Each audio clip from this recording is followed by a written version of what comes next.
Sorry, women, we're not getting any opportunities. We just won't. And I think that is back to our Coachella, the Sabrina and Justin. You're so right. She is getting squirted up into the air, 20 feet above Coachella. And everyone's like, you suck. I know. Hiatus is very vague. Like, let's get a little bit more specific. Yeah. How about say, she's out. I'm leaving the group. Yeah. Or yeah, she's out. Whatever you want is. That is the shock of it all. I was kind of like.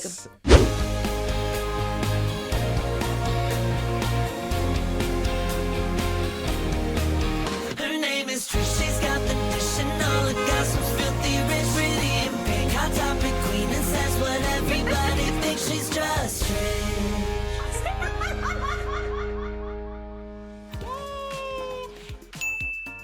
Hello, welcome to the Just Trish podcast. We are feeling energized and fresh. It's been a week since we filmed. I guess like a little less than a week, but it's been a week, and then so much has happened. We've been texting each other hot topics. Like I can't even believe the one Monday we take off. Like I just feel like truly, you know, I always say as a joke, like the hot topics are hot today, but I feel like we have so much hot topics, personal hot topics, public hot topics, beef, drama, good news, great news. Like, oh, you know what I mean? Like it just seems like so much has happened. So you are getting us refreshed and you are getting us in Technicolor. You're getting us in wide scope because me and Oscar unplanned decided to wear horizontal stripes today.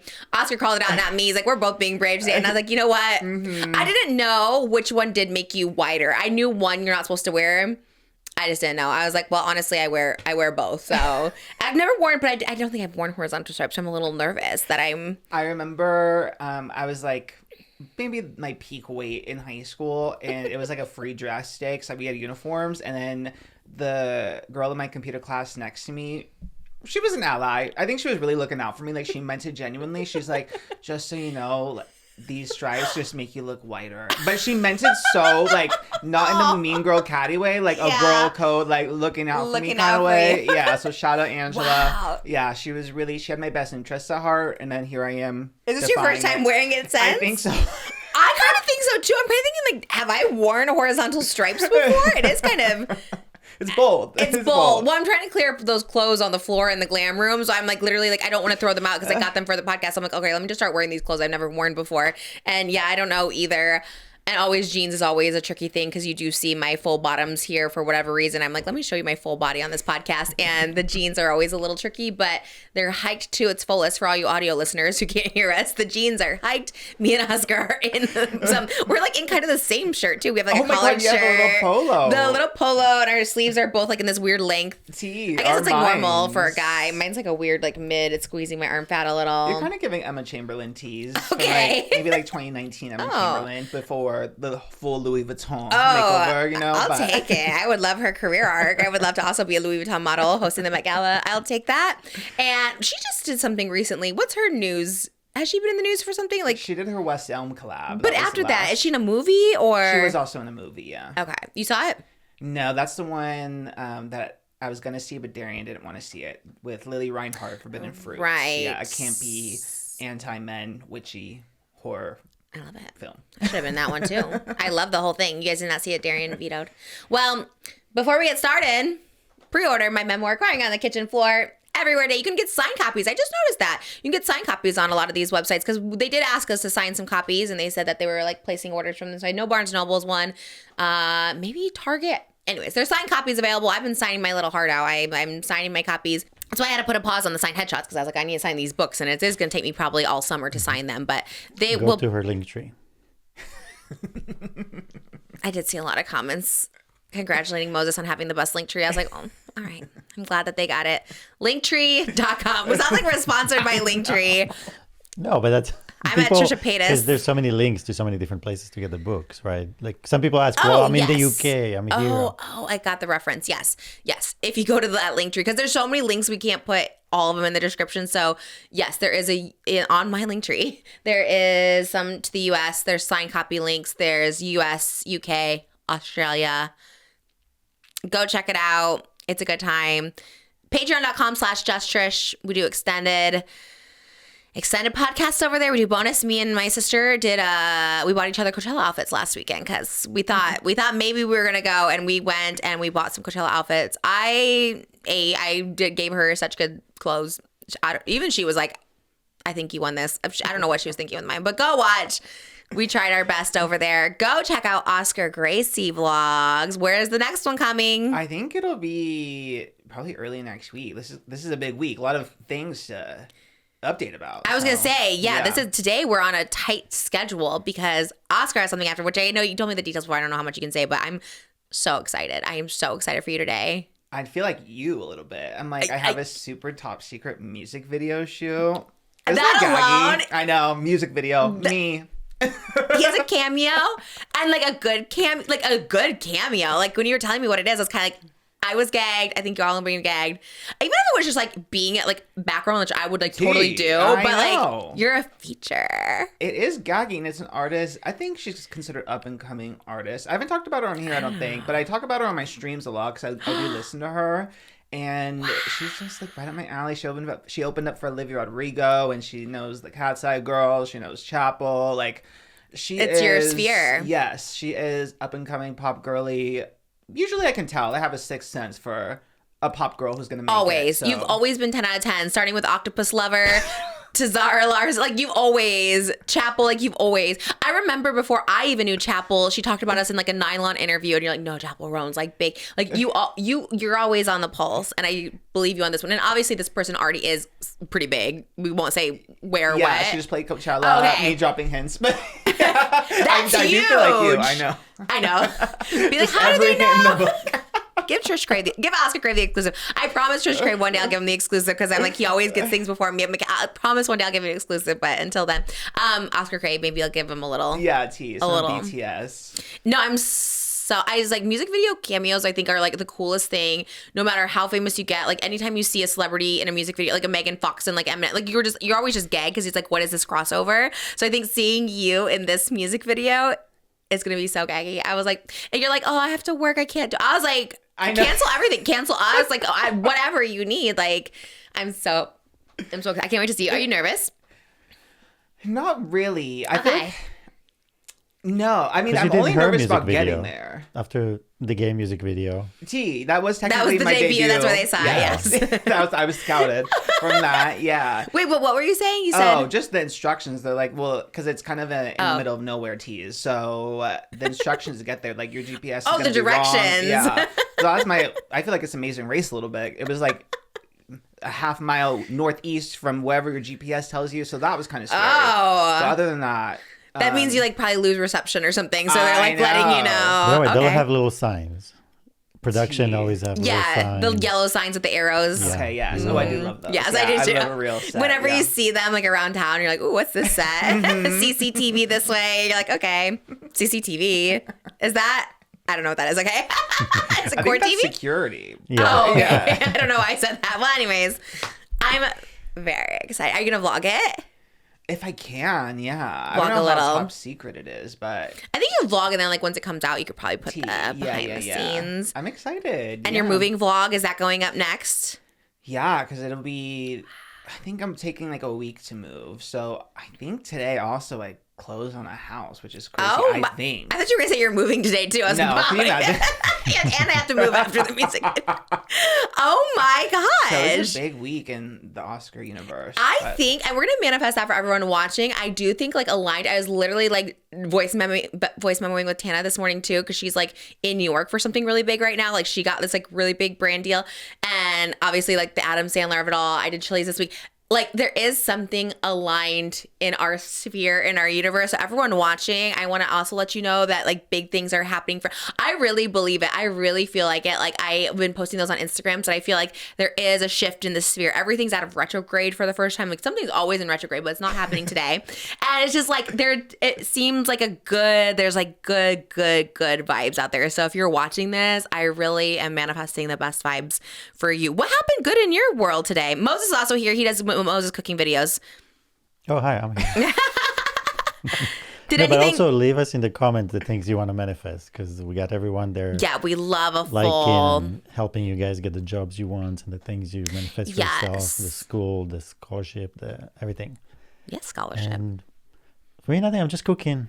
You know? Okay. If you want to know how to make shrimp pasta, go over there. It is a great one. I know. He's like, what do you want tonight for the cooking channel? And I was like, ooh, I don't know. We're doing pasta vodka? We can. We can. It's a really good recipe because it's like complex and easy. It's like You know what I mean? Like Okay. it's easy enough to make, but you get amazing flavor. So Okay. we can do that. I feel like something big happened for you this week. No, there has to be something that happened huge. There must have been, but I'm so out of it. Oh, right now. you shot your second sponsorship yesterday Oh yeah. when I was at my music video. He's like, I should rushed be over out here. Same day tomorrow. Yeah, so it should be out when this video. So is check out his TikTok. Yeah. A bolognese recipe got sponsored. It's very exciting. He rushed over to my music video yesterday. He's like, I just had to finish filming my sponsored video. I was like, love the content It came creation. out really good. So yeah, I highly recommend it. Very exciting. Everyone's like, wait, something else too was going to be. Oh, we also got the MANON Gap Complex hoodies. You gagged me with this. I literally, my jaw dropped because they had this like capsule collection with Gap and the Complex shop. All of KATSEYE, each member got one, or former member, I suppose. But they didn't say what time it was dropping. So I started work at 5 and I had the website open and like I would periodically refresh to see when it was up because they never said at what time it's dropping, just the date. They did on, I think it was Complex or one of the Instagrams they did say, because I knew Oh 9 my a.m. God. I was there at 9 a.m. I was like, I signed up for the email list. That came, no shade to Hybex Kevin, but I signed up for this email list that said get notified when it drops. The email came at 9:24 a.m. There was a delay. And then by the time I actually went back to look, the skinny sizes were the only ones available from MANON, and I panicked. So I panicked and bought a small. I was like, well, maybe I could you be. got a small? Okay, I love that though. You're going to be wearing it cropped and cute. I kind of love that. I don't think I'll even get my head in. They do say it's oversized, but I question just how oversized That's it a good is. Patreon video. Okay, because my truth is that I bought one of each, but you're right. All the sizes were like kind of sold out. So I did get like a small, medium, large, 2XL. So I like see which one fits because they all were like in different sizes. Like I forgot which one was which because honestly it was just going so fast. I wanted the leopard one because it was like matched out love line. It was zip up, and I was like, there was another zip up that was just like stones, but like you could kind of see it was cat. Sophia. Yeah, Sophia. Danny, I got like everybody's, and then also Ari, because she was doing my makeup at the time. I was like trying to get her for her and her daughter, but they are small, so they were able to like get theirs. But then I was thinking like of you, and I was like, oh man, we gotta get MANON. But then you sent me today that MANON's not in the trading cards. And I'm like, is she actually out of KATSEYE? Did we just buy? But it could be a rare thing that we bought the last. Oh, it's so rare. Yeah. It's gonna be Okay, a because it was item. sold out. That's a good Chris was the point. first to sell out. Yeah. It's like getting Crazy. a member of the Beatles when they leave a band. You know, it's like yeah. Right, we got the last of that merch. Yeah, because today you're like, oh, there's the trading cards, and when I was out, I was like, wait, I didn't know she was out. I thought she was taking a little break. Yeah, this was breaking news as I was getting ready to leave. KATSEYE announced their third EP coming out in August, and they have individual like versions of the EP like that you can physically buy. And there's only 5 versions, and it literally lists like Daniela's version, Sophia's version, Yoonche's version, Megan's version, Laura's version. No, MANON. And that's when I was like, okay, it's really over. I was holding out like delusional hope that like something was gonna happen and it would work out, but now I'm really just like, girl, it's over. Girl, it's over. Because they didn't tell. It's not delusional. They didn't tell us. They said she's on a break. Yes, I know. Hiatus is very vague. Like, let's get a little bit more specific. Yeah, how about say she's out? I'm leaving the group. Yeah, or yeah, she's out. Whatever you want is.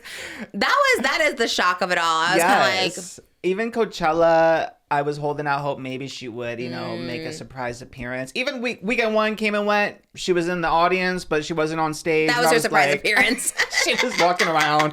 People spotted her on like different live streams or whatever. Yeah, I was like, wait, I thought she was on a little break. I thought wellness her journey. Yeah, I thought she was. I thought she needed some health and rest and wellness, but that's what they said. yes. And here she is, looking no. sickening, walking around the campgrounds as the girls are on stage. Okay, work. But I'm like, weekend 2. Yeah.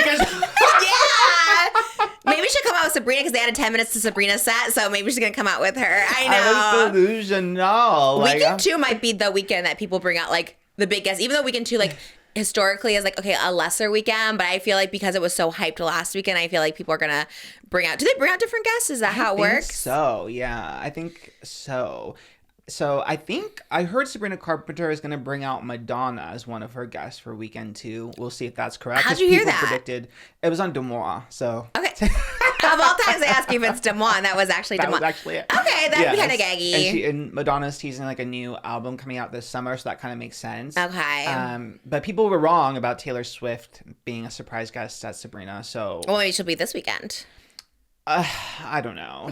I'm really doubting, especially seeing how she went with like actors for weekend one. What do you think about that? We filmed the last podcast the day before Coachella, and then all Coachella popped off. I was like, damn, we really. We were like, any drama gonna happen at I know. Coachella? I don't think so. Well, we could have even predicted.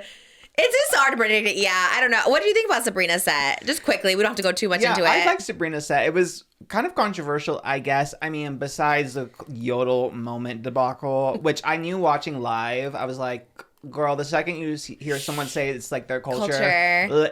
No comment, keep it moving. Yeah. I understand how she misunderstood what was going on, because I think she interpreted it as like a Burning Man kind of situation. Yeah, not her shaking y'all Burning be Man. yodeling over there at the Burning Man. I have Moses never says that at Burning Man. ever Actually, heard he can anyone. confirm. That's it. Also, it's not a yodel. It's something so different than yodel. Like I No, grew we up with know, it. yeah. Like I grew up with that. Like at weddings and events, people would do that. Like because my culture is like Arab culture, so it's like, and they're like. I mean, he is Arab. Anyway. Yeah, you are Turkish and Moroccan, and yes. Libya. But Libya, sorry. anyway, all I'm saying is like it's something that's so common and it's like a celebration. It's a positive thing. So it was just that's why it was sad when it became like I know. well, it was categorized Yeah. as weird. So it's I don't like- think she knew, but yeah, she apologized. She did Yeah. apologize because like she didn't know, and Yeah, I think it was just a careless mistake. Yeah. And she's like very politically aware and everything too, and I don't think she would ever like purposely try to offend anybody. Yeah. And I think her mind was just like, oh, it's the Coachella crowd where everyone's like rolling and being crazy. Yes. And it was like a moment where she was like getting ready on the piano, so I feel like maybe she thought she was getting a little trolled or something. Yeah. And not understanding contextually. Yeah. And But what the controversial part besides that you thought was the actors? I think people thought all the little interstitials were too long, which I could understand. Like maybe the pacing could have been tighter, because like the opening video was like over 5 minutes. Susan Sarandon had the monologue that was like over, I think, almost 10 minutes. It was I long. didn't see I all was of it. watching It that, was and I was just like, long. "Wait a minute, what's going on?" Like you kind of like stepped out of the show Yeah. for too long. Especially in person, I could imagine that would probably be really long in person because you probably don't even see the person. You're like, what the hell is happening? Like, Yeah, I just think those interstitials could be like tightened up, but everything else I was living for. I think she's such a showgirl. I love the production. She's like, the budget is every dollar I'm getting paid. We're putting it right into there. I'm gonna fly on the freaking rain, and I'm gonna have a million dancers, and the production value was crazy, and I really liked it. Yeah, I thought so too. I know it did not go over well with people online. I thought in general people were very critical of it, Yeah, like boring and this, and I'm like, I don't know. I mean, yeah, I thought it was good. Yeah, I thought it was, but literally, and everyone in my sphere, like just people I like knew throughout the week and stuff, they're like, it was awful. I was like, was it? I was like, know. But also, I think we're easily entertained. Not to say it's not. I just think are people maybe just harsh. I don't know. I think people are just hard. I think of all the headliners. Like my opinion, I do think KATSEYE could have been a better headliner. I get they don't have as much music. Maybe wasn't as good as the other headliners, like a Justin Bieber and a Karol G. I think it's like not the same caliber, but like, I don't know. That's just my opinion. I don't know. I think she's a good headliner. I think some people like the more short and sweet era more than Man's Best Friend, because Man's Best Friend is a little bit more mid-tempo, like a little bit more country infused, and short and sweet is a little bit poppier. Yes. Jack Antonoff production tease, so I think that could be part of it too. Yeah. If she did a little bit more like Emails I Can't Send era, like Nonsense and some of the more popular songs, maybe that would have helped with like the I pacing. think you're right. It was giving but- Stagecoach, like save it for the next couple weeks. Yeah, which I'm not a country girl. I used to be. I used to love a Kenny Chesney back in the day. I really don't like country, I don't think. Thank you so much to Home Chef for sponsoring today's episode of Adjust Trish. You know, 6 p.m. rolls around. You're starving. You're panicking. You're hungry. Hangry in my case. And you're just like, what are we going to eat? And then maybe your husband's like, well, whatever you want to eat. But you're like, oh, no, you should be deciding what we... And no one can decide what they want to eat. And then you're like, oh, we could order, but that's going to take too long. Or we go to the store, but like, how many ingredients do we need? And what and where? Do we look up a recipe? How do we... Home Chef. takes all of that worry and panic out and gives you prepared meals straight to your door with fresh ingredients and easy to follow recipes. Home Chef really is the lifesaver. We're spring into spring, okay? We don't want to like waste time just thinking about food. We just want delicious meals ready, prepared for us, something new and exciting. Whether you're a single person, a couple, or a whole family with different dietary needs, Home Chef has you covered. Home Chef makes cooking simple, fresh food delivered, easy recipes to follow, and meals that actually taste great. No long shopping list, no complicated prep, and best of all, easy cleanup. It's perfect for busy schedules. Whether you need a 30-minute meal, an oven-ready tray, or even a quick microwave lunch, Home Chef has you covered.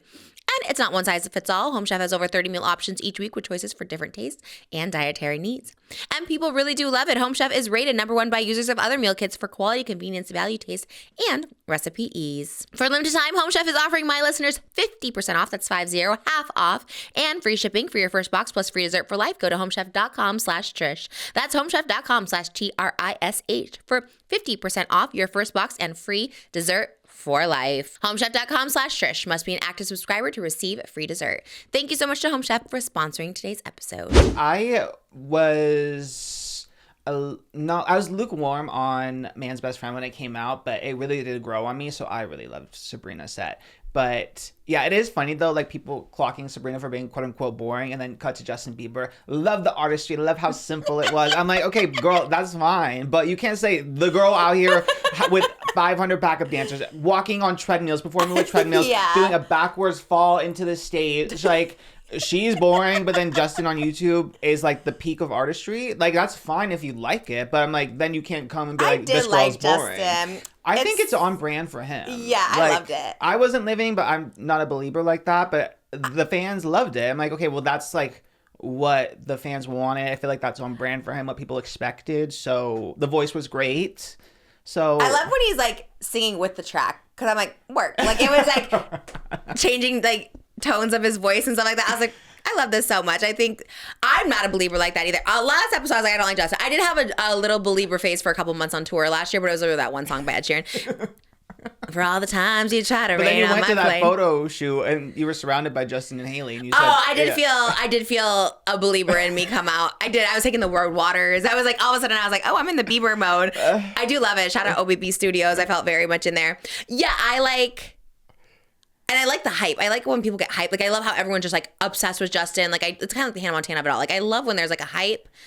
I think he's pretty talented. I think it is crazy, like you said, like Coachella to be like, but yeah, he's like, just care about, some people are just like charismatic and it's just like, yeah, I don't know. I guess you could just literally sing with your tracks to yourself and just. Yeah, I think people were just impressed that he showed up, and that's fierce. I loved $10 million to show up and sing, and he did. And the most viewed, he got like 125 million views or something like that, like the most viewed ever on Coachella. Like, I like it. I liked his songs. I like him. Yeah, I thought that was like pretty good. I like he did a little. I've seen all essays written about his performance and how much that was like essays. Where the best thing ever happened, an artwork. Really? And there's people that have watched him. That is a crazy thing But to say. there's people that have watched him on Twitch in the last 3 months. He's been streaming in preparation for this. So a lot of people knew what he was going to do and what was the essence of it too. And this is the first time he does what he wants, the way he wants to do it too.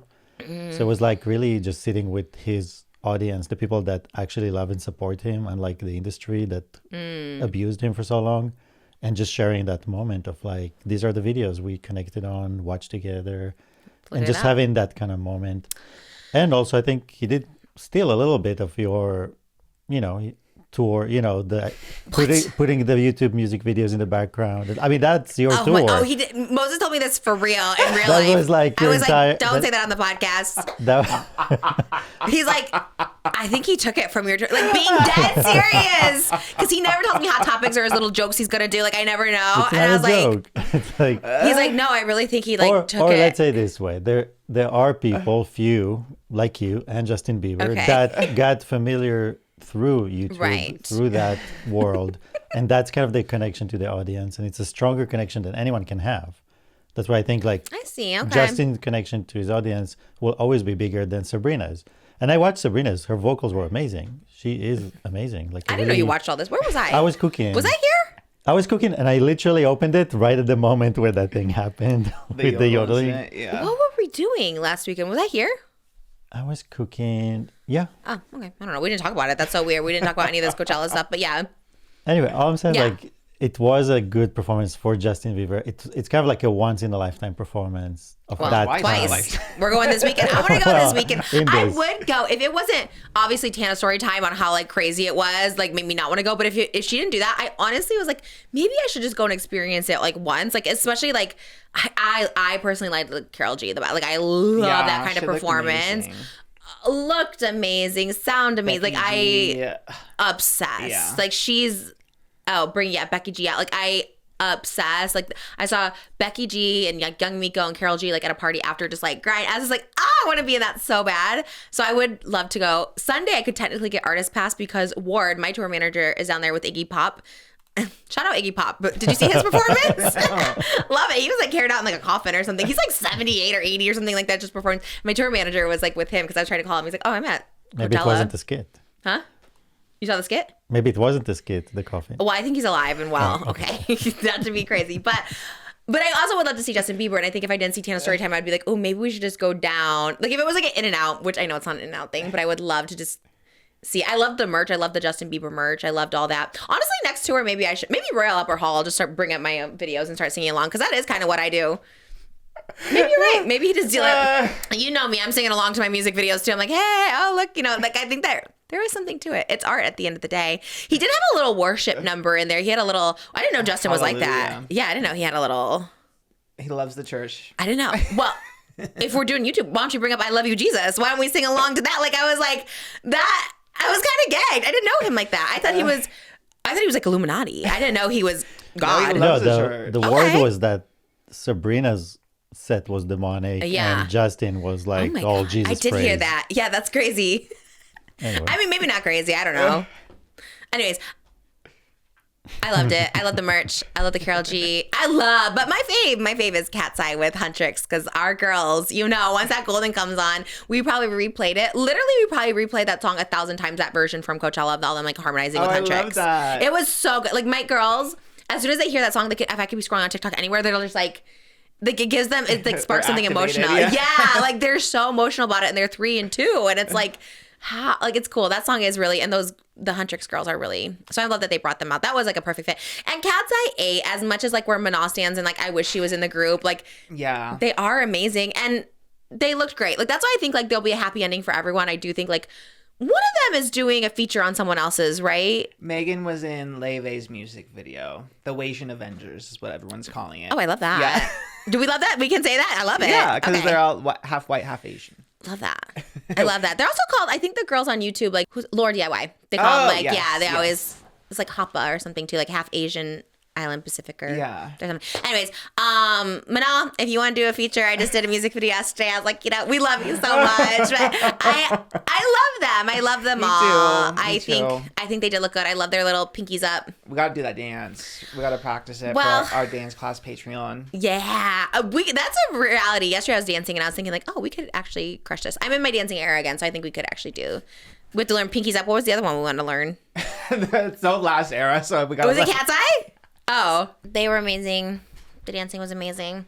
So the choreographer that danced with Taylor Swift is still the same person? Yeah, Grant. And everyone was coming hard for him on TikTok and Twitter. Everyone was making fun of his dancing. That was like the trend, the hate train a week or two ago. Oh. Because he's very theatrical with his facial expressions. yeah. And he grabs his nipples a lot. Oh. But I think it's fierce. And we're doing the freaking, like everyone's Okay. doing the gnarly, like everyone's doing the touch. Like the dance has become trends. So clearly the choreography is eating. Like I It's know we're great. just upset over Manon, but like there's still 5 hardworking girls that we still got to support. They you still guys. love, So, yeah, we still love and support all. Maybe Manal will come out this weekend.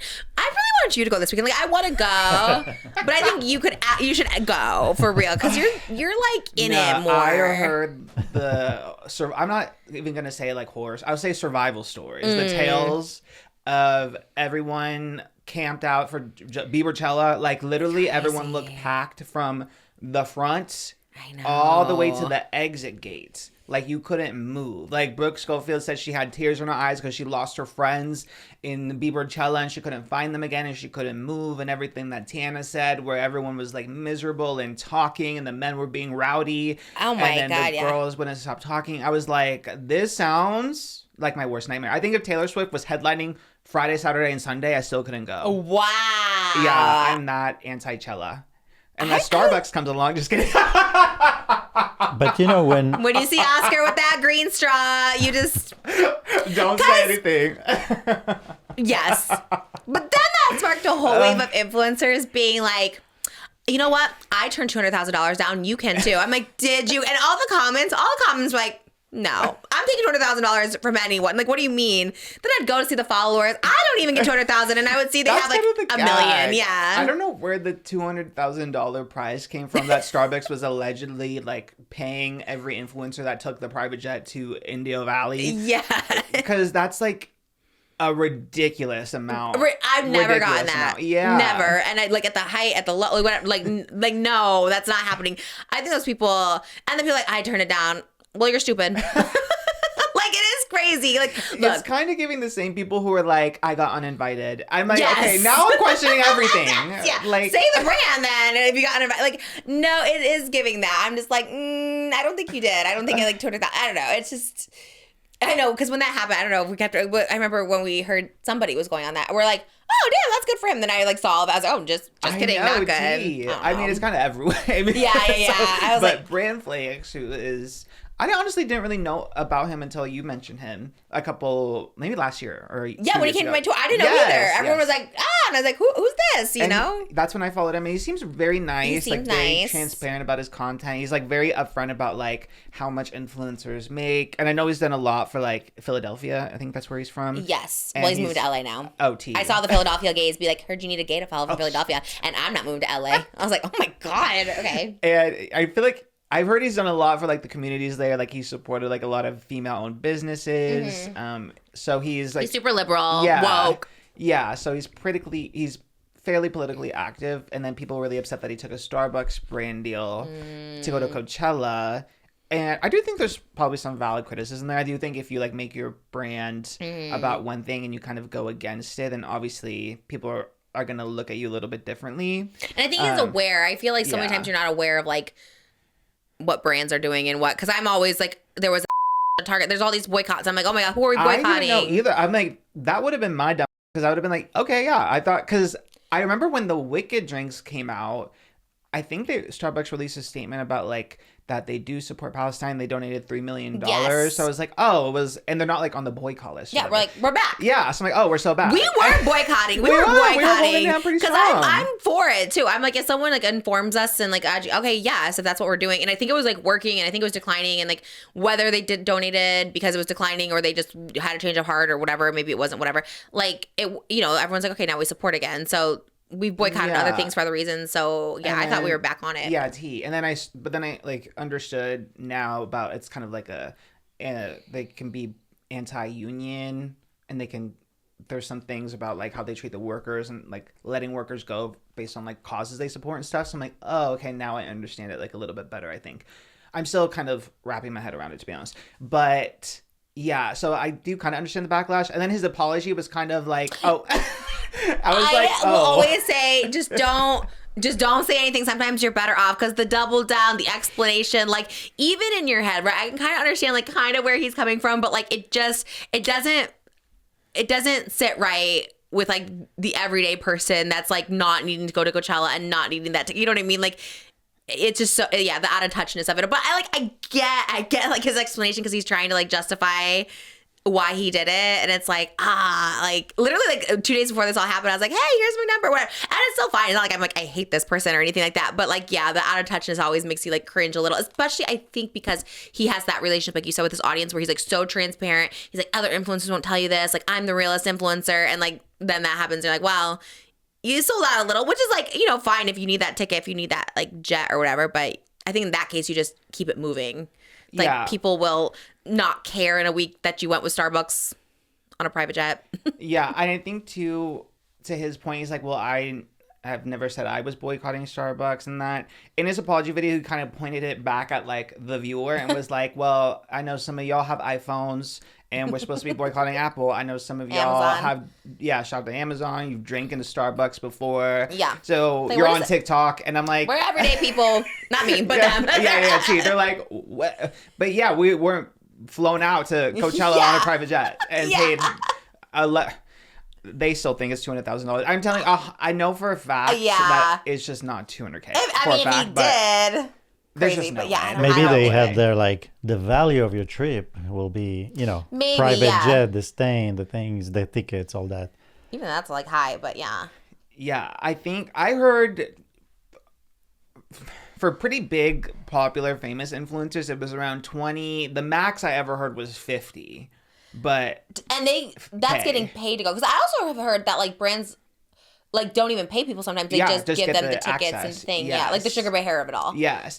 Or like Revolve Fest. I know like some girls, like you got a ticket to Revolve Fest at Coachella, but you have to post yourself in Revolve at the party, like a hard post. Yeah.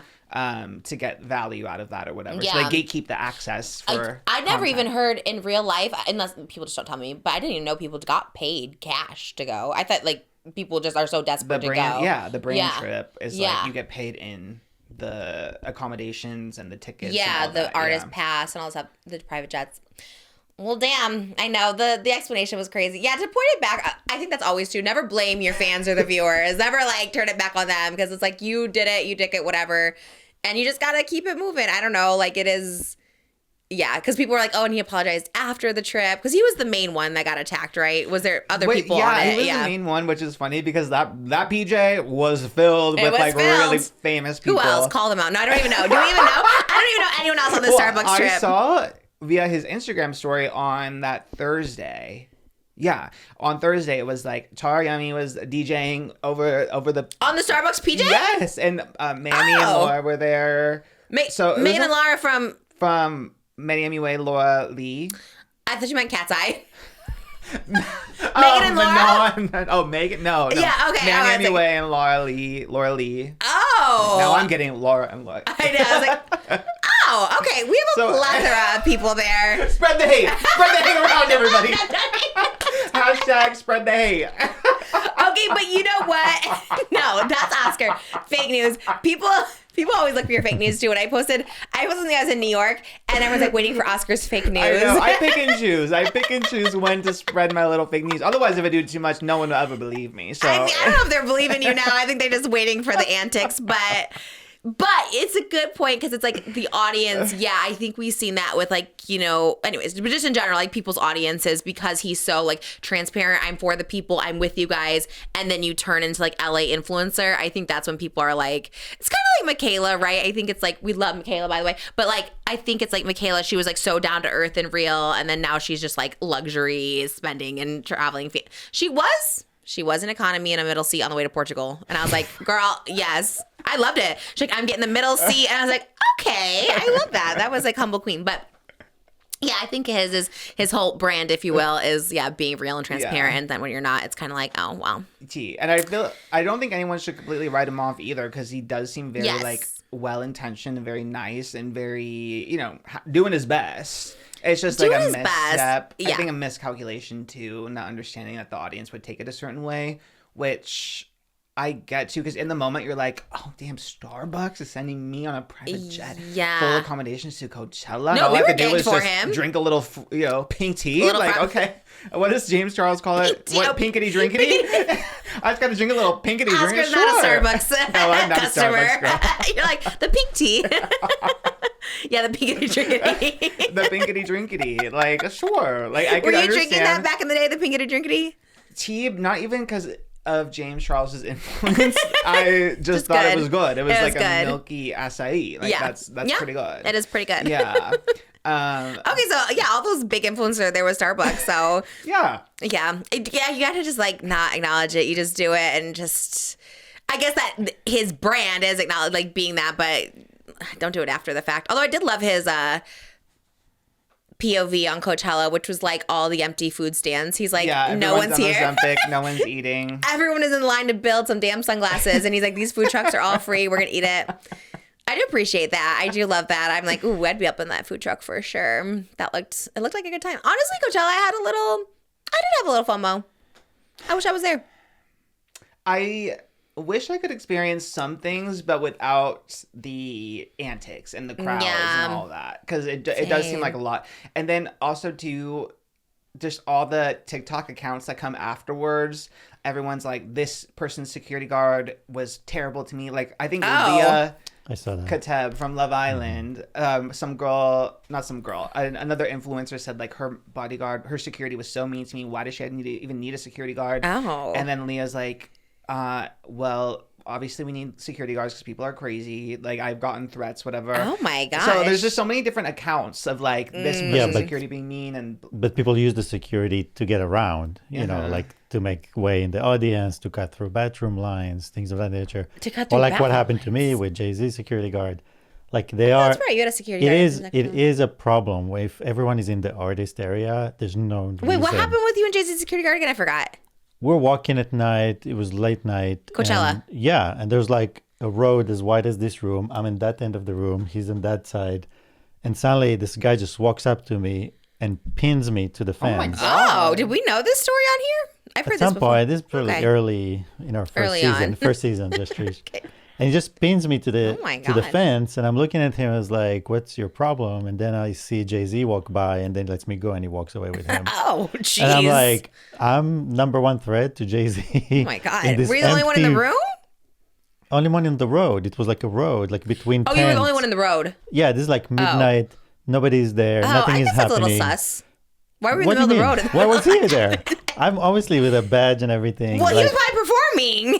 nobody's there. This is late night. Everyone going to sleep. Like, That's why they thought it was sus. You're like the only man standing in the middle of the road. Why are you on his side? I'm not sorry. No. I'm just I know you should have walking. pinned you. I agree. I'm just walking. I'm the most innocent person looking. There's no reason. If you use bodyguard, the guard is body. You know what I mean? Be around him. Don't put your hands on me. No, agree. I don't think you should have pinned you. Don't touch anyone. No, I wasn't. I agree with that. No. So I'm saying those security guards do take certain liberties to do stuff that they not even need to do. That's and crazy. especially if you're in that area. It's fine if you go out to the audience and people mob you and stuff, sure. I'm not victim blaming at all, but what were you doing there? Like, why were you in the middle of the road? You're just hanging? We were just walking back by to yourself? the tent. Who's we? I was with Levi. Me and Levi were just walking. But was by. he there too? Who? Levi, was he next to you? Mm-hmm. And he just pinned you. Okay, so there's two of you in the road. Yeah, that's what I'm saying. Like, why? That is weird. What do you want from me? Anyway. Okay, damn. But my Maybe opinion is profiling. that this weekend of Coachella is the weekend to go. Okay. Because Should we go? always, whenever there's this kind of chaos and people talk badly about an event, people are just not gonna go. So I don't know. and Wait, I think it's gonna be crowded. this is the time to go. All right, like let's this go. is the weekend. Let's drive in. Maybe we just drive on. As long as I don't have to walk too far, I'm down to drive. I don't want to walk too far. Yeah, let's do it. Because I'm saying everyone talked badly about it in certain ways and experiences, and people. It's not like people are like, "Oh my God, this is the best Justin Bieber show." You know what I mean? For the general audience, not the believers. Well, I have So, an in for Iggy Pop. Yeah. Noon on the C stage. Which one would you want to go see? If we were to go this weekend, which one are we going to see? One set. It would be Justin. Well, Yeah. all right. We'll see how we get in. Any brands, let us know. I will go on record and say never once has a brand ever reached out to me to go to Coachella. Like, I don't know how all these people are getting brands to reach out to them. Never, ever, in my entire life. I've been on 20 years. Never. I saw a TikTok Friday, I think, of a girl was like, I just decided like 2 weeks ago that I'm gonna go to Coachella, and no one offered to fly me, but I do have like one brand deal, like when I'm at the festival. And so she was breaking down how much she was getting paid, and then another brand was in her comments like, we got you, girl, come on our plane. And I was like, what? Oh, let us know, brands. What plane are we going on? If you're uncontroversial, won't get us in trouble, let us know. But if you are controversial for the 200,000, oh, we're hit us up. taking it. We are taking it. Okay, we are taking it. No, I've been on my kick, and then it came out again that they were doing some homophobic. Oh, I don't know if it was true, but I was like, damn it. Well, you know where we're going. We're going to Chili's. We will go. Yeah, Chili's on prom night. Chili's. Let's get us a PJ. You want to come on the Chili's private jet to Coachella? That's where it's at. The big crispy 3 for me. We are down. Their chicken sandwich was huge, and I'm not just saying that because I don't have to say it on here, but it was a big crispy chicken sandwich. Did I was you like, see it? Okay, so You commented. Yes, but I commented the second I saw you like come through the court doors. That was pre the menu item reveal. Oh, okay. So I thought it was just like a general come to Chili's. So I was like, yes. Yes. Oh, you were triple dipper. Yes. And then I got to the end. I was like, oh, well, it's too late. Coming for me, but it's fine. We love the triple dipper too. It's great value no matter what. So, all right, Coachella, see us at the Chili's tent. We'll be there. Honestly, yeah, it does seem like a good time, but yeah, no one's invited me. It's a festival. You just go. Well, I need to be invited, okay? I do not. I mean, influencers are annoying as hell. After this weekend, they really are. Like, I do get influencer hate a little bit because it's annoying. Like, the entitlement is annoying. Like you said, you just said it. It's like, it's a festival. Just go. Pay. Yeah. Pay. Like, it is. Influencers are like an individual entity, and the minute you have more than one in the same room, it becomes a problem immediately. So that's where it all stems from. You're right. Like suddenly all of them were hanging out together and see what everyone said. Everyone were awful. Everyone were You're all dragged horrible. into it. Yeah. Everyone is talking and doing this. I'm like, yeah, they're doing whatever they want because that's what they always do. Yeah. And they're entitled. And I this hate is just influencers. I really do. I really do. I've never, I'm not friends with many. Tana. I like Tarayummy. No one else. Jake and Johnny. Were they problematic? Oh, I saw Mrs. Webber. I saw Jake's mom there. Really? Yeah, she was at Coachella. I was work. like, love that. I just loved random people at Coachella. I saw everyone speculating that Jake and Tara were back together / Jake and Kenzie broke up. Why? Because in Tara's, I want to say it was her vlog, is where I saw the clip. Jake had his arm around her waist, and then Kenzie was kind of like distant in the background. And then there was another clip on someone's live stream, like on Twitch or something, where they called Kenzie over, and then Jake was there, and then Kenzie walked away, like kind of awkwardly. So we were like, oh, she's done with him. But I feel like that's kind of just their dynamic, though, right? They're pretty low key. I don't think anyone's gonna be surprised if Tara and Jake are back together. Like that's gonna happen. I get it. I get the comfortability, but like me and Moses both have opposite sex best friends that we've known for like 20 years before meeting each other, and we're still like close with them. But like no way at how like if I'm in the background, his arms around her waist, or vice versa, Jeff's arms around my waist and Moses in the back. Like that's weird. Like you could have those kind of friendships. Also, we never dated these people, so I think it's weird. And they'll probably end up back there. No one's gonna be shocked. Like you know what I mean? Like what do you expect? The kind of I don't know. This is the kind of type of rage bait. This is the kind of, it's always about relationships and their relationship. Either they're together or broken up. I don't know, but these were candid photos. You think it was a setup, a marketing play? Because it's like clavicular, whatever his name. Like every week he gets arrested and every week he overdoses. Have you noticed that? Oh my God, babe. Well, no, seriously. Like, did that? I Like think this was his first overdose. I don't think no, it happens every week. Every week. Every week he's arrested. No, okay, every arrested, week. yes, but He's not in jail. All I'm saying is like that's the way some people manufacture viewership and buzz. It's like the kick streamers. They're always fighting. There's always a fight. The what? Kick streamers. Like there's always a fight. But sure enough, there's always cameras around. And there's always a they're post. streaming 24/7. That's not a coincidence. They're filming every second. But I like where you're at. That's my thing. Sorry to podcast. Moses at the helm of it. Hot takes. Hot take there. Well, another Coachella couple. I'll have to get back to clavicular, but Jacob Elordi and Kendall Jenner were allegedly getting cozy during Justin Bieber's set, and then at Justin and Hailey's after party, sources claim that they were making out for hours. okay. I don't know how I feel about either of this. I feel like Jacob Elordi loves to be like, I'm not influencer, I'm off. But then he's like in with all the influencer girlies. You know what? Clock that, T. That is so true. Why are you so in this scene if you don't care? Because he gives very much like, I'm not like other people. Like I don't, I'm just in my own world as an actor. But it's like you're so in that world. T. At least Timothée Chalamet gets silly with it. You know what I mean? Like we know that Timmy C is a little debaucherous. Yes. Whereas Jacob Elordi is reading books at the gas station. Yeah, carrying Bottega, being deep and being like, oh, I don't go on social media. I don't know what that is. He just wants to read a book. He doesn't care about phones. He's so unplugged. Yeah, which so you seem plugged in and cloudy. Because I think at the end of the day, too, it's like, you're dating all these it girls. So it's like, I feel like you want to be tapped into it all. That's a good point. I think you would.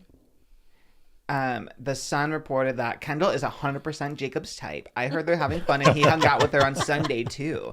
And him and Olivia are so done. Okay, I mean, I don't have many thoughts on this.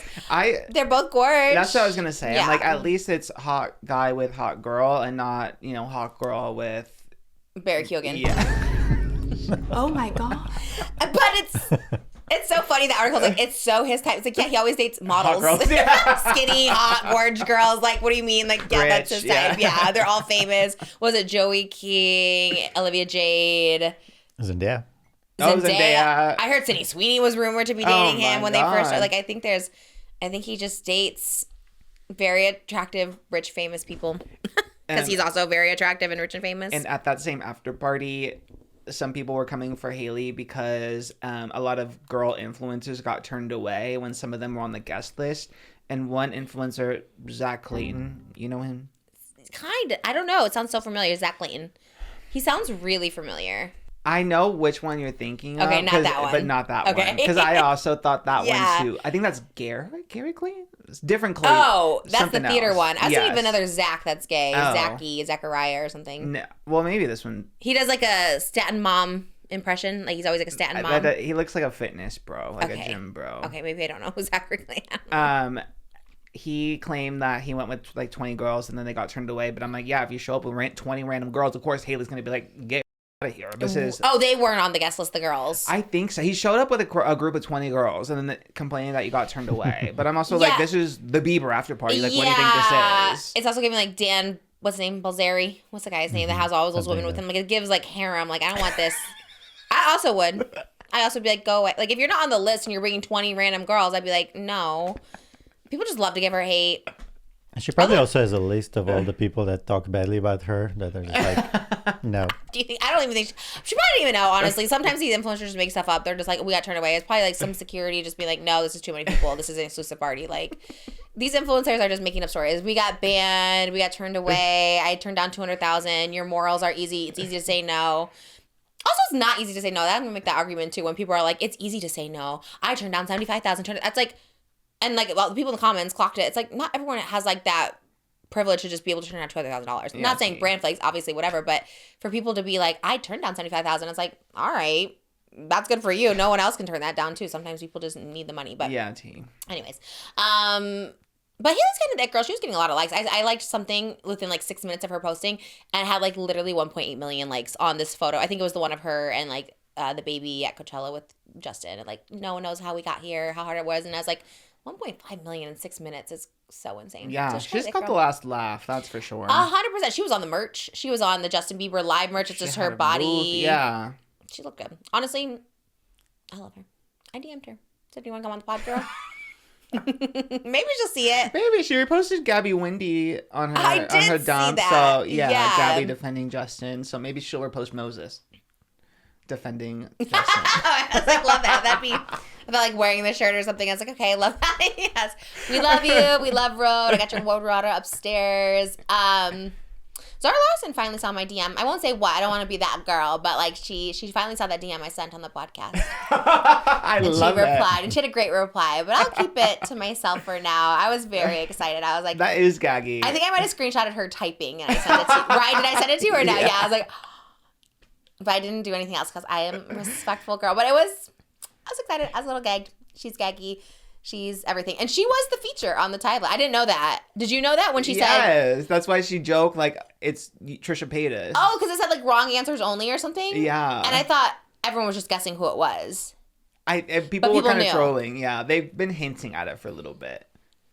Got it. So I was like, oh, I thought it was like people just being silly, just to be silly. Yeah, I was just like, did it even show her hair? I don't think so, right? Did it show it was a blonde person? It was like that pink. Yeah. It was like pink thing, Big pink hair. I think she just put you, she was like, who's another like hot blonde pop star that I can say? Yes, we're just in the same field, girl. Love her. And she DM'd me. And you know what? Connor and Hudson. Your move, yeah. We're next. Did you see the Hudson ad that everyone's like, wow, no sex appeal? Or was that a joke too? Everyone's like, wow, he has no sex appeal. Oh, for Peloton? Yeah. Oh, I don't know. I didn't see that discourse. The sex appeal of a wet sock. People switched up? Yeah, and I was like, oh, I didn't know. It's hard for me to tell. Like, I don't know if that's sex appeal or not, but I'm like, oh, that looked good. But everyone was like, no, not it. Someone said it was giving David Dobrik What? in the Boss campaign. I saw one comment on X about that. That is wild. I was like, that's crazy I don't to get the compare. switch up. Yeah. But That is wild. I saw I think it's like a heated rivalry inspired musical, and the two leads do look like Hudson and Connor, and they're really milking like the are they a couple thing, because they're getting all these like random brand deals now, like Uber is paying them. Connor and Hudson, the real ones. The fake ones, the knockoffs. Oh, why are they Yes. paying knockoffs? I think just because they look kind of like them, and they may or may not actually be dating, so people are getting really invested on TikTok. That's- I think it appears to just be like baiting to make it look like they're dating to get the Oh. fans like riled up. Excited. Yeah, but it's working. The girls are eating it I up. didn't see So it. Okay, love that. It's a good days to be lookalikes. I feel like lookalikes are always getting you know stuff, what? you know? Yeah, just don't go making like an only or something and pretending to be Right. them. Like, don't go too far. No, but- I saw one. I think it was a Zendaya lookalike that came on the Kai Cenat live stream. Did you see that one? Yes. Is it old? I don't know. I saw that on Twitter. Yeah. And I was like, wait, she does look like She it. And he like does. freaked out. And I was like, she looks just like her. It is crazy. Did you watch the new Euphoria? Yes. Oh, you did? Are you Euphoria girly? I watched season 1. I didn't watch season 2, but I kept up to date. And then season 3, Darian's like a diehard Euphoria fan, so we watched What'd it you like, think? right away. Honest.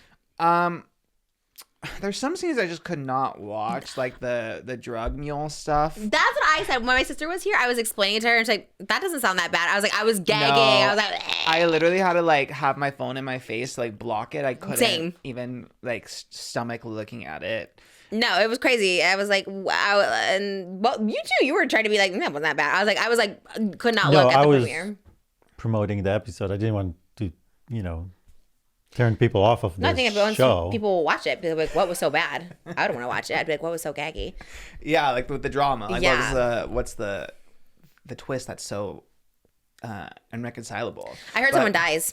And I Euphoria? don't know, but I heard they said at the last episode someone dies. Originally, I had heard, I don't know anything. These were all speculation. I don't know if anyone, someone knows something, I guess, because it got leaked. But I was hearing Rue. I also heard Nate. Oh. Rue would be more gaggy because obviously she's the hero. You Yeah. saw the scene with the car. Did you see that was a real thing that happened? You remember the What's car that? when she got stuck on the Yes. border wall? So that's something that actually happened in real life, and Oh. they mimicked that into the. Oh, she was on the border?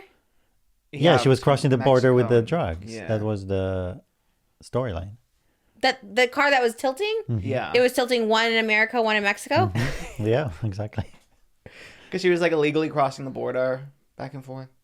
Yeah, well, I saw her do that just like regularly after the whole balloon incident. But I was like, how'd she get even up there? How'd she get stuck? Why was she going that path? No, she paid somebody to put the ramps on, and then thinking that she can just drive it off like that. Oh. But the director, was it Sam? Sam Levinson, yes. So he told the story that when he was talking to Border Patrol people, he saw a picture, and that was the picture, and it was a real thing that happened. So they did that. Euphoria. Historian over here. That's crazy. I'm going to be seated. I never watched a season before, but I'm going to watch the season. Yeah, I think I'm like it. definitely going to see it all the way through. Darian said he was bored through it. I didn't think it was that boring. thought it I was was pretty kind of intrigued, I guess, by like where all of this was going. A lot of people were like, Jacob Elordi was phoning in his performance. Like, is he kind of over it? I'm like, I can kind of see Maybe. that. I thought Sydney Sweeney was really giving her all, though. I thought so, I too. really did. She I'm put like, her whole yeah. Badusi in it. I think she went all in. She went all in.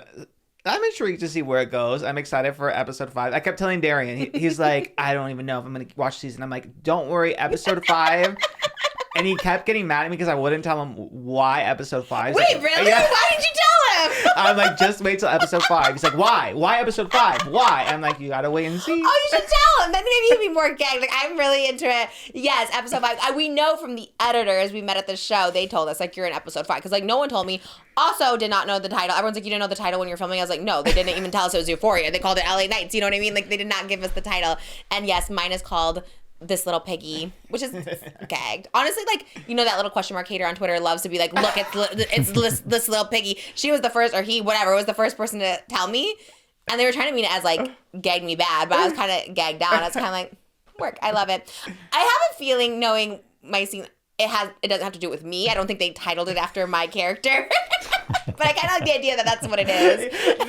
You realize your character's name is Piggy, and you had no idea. That would be. I'm doing the content with a snout. I'm like,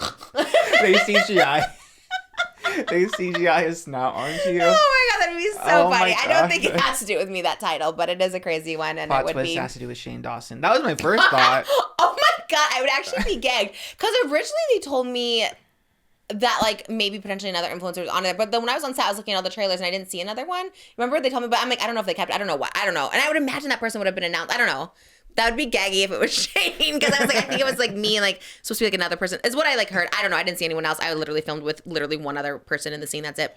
Yeah, no, they would have either announced, just like they announced your name, or Yeah. that person would be talking about it. So.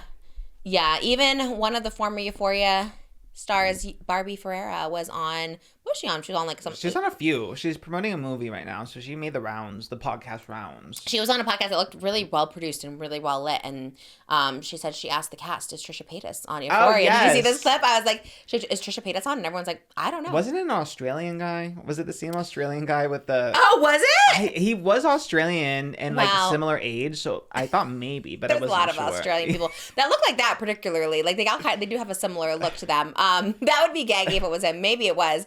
And she's like, "Yeah, I was asking everyone like if on the cast if Trisha Paytas was in." I'm like, I don't know. So to clarify, I had one scene where I shot with one character on the show, and that was it. There was no other person in the scene, so people would not know.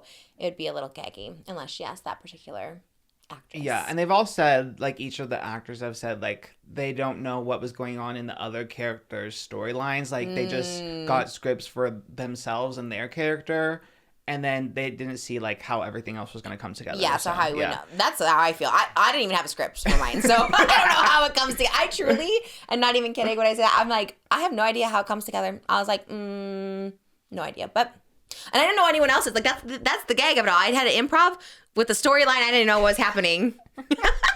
Like, I hadn't seen the first two seasons fully. No idea what was happening in the season. And, like, just go. I was like... Because in the All premiere, right. the director said like the biggest problem was scheduling, because all the stars are now so big and so sporadic, like they're all out there. So they probably really shot. That's why the show does feel that way, that each star is kind of like in their own little bubble by themselves. Yeah. You know, It was because giving each one bubble. was just shot by themselves in their own schedule. And I'm excited to see it, especially because the editors did say, I don't know if we gave an update on here, but the editor at the premiere did say they were like, you're Memorable wonderful. part. You're memorable, which is like kind of crazy because I didn't think my performance was memorable, but I love they it. loved it, yeah. You know, editors, they can edit you to look amazing. So maybe it was great. I don't know. I have no idea. So we'll see. I can't believe there's the alternate universe where originally Rue was supposed to be like a detective and she was supposed to be like solving crimes before season 3 was rewritten. That was the original direction. What? Yeah. Wait, what do you mean? What happened? I think it was pre-writer strike. Pre-writer strike, the concept for season 3 was Rue was going to be a detective solving some kind of crimes. Like she was going to have her own detective agency, I guess. And Well, they really went. the 180. Yeah, Now what? she's freaking criminal, but yeah. She's so badass. So I like love her in this role. I love this character so much. Like it makes me want to go watch. Did the you first two ask seasons. Zendaya if they named her character after RuPaul? Did you ever get to the bottom of I that? can't Did you ask confirm. Sam? I cannot confirm. I'll say after my episode whoever I was in talked about, but maybe it was. I would be so glad I if can you tell you, genuinely asked can't confirm or deny. Sam Levinson, did you name the character after RuPaul? Well, I asked him some stupid questions, I'll tell you that. There was a lot of stupid things I said, and I was like, oh gosh, I am one of those people who just can't stop saying dumb shit. But, you know, I'll let you know after May 10th. Mother's Day, it airs. How fitting. Also my dad's 70th. There's a lot happening on May 10th. Euphoria, and then May 11th, they have a big announcement. There's a lot happening, so stay tuned for May. I know there was so much. I think I was on a plane and I was texting you all the hot topics. I'm like, how There we're was a missing lot. everything happening I know. right now. Katy Perry's vagina, is that even on there or no? Oh, yeah, Okay. don't worry. I did have Katy Perry's vagina on there What? with Ruby Rose. Oh my god, that one's so gay. We were That talking about was yesterday. wild, yeah.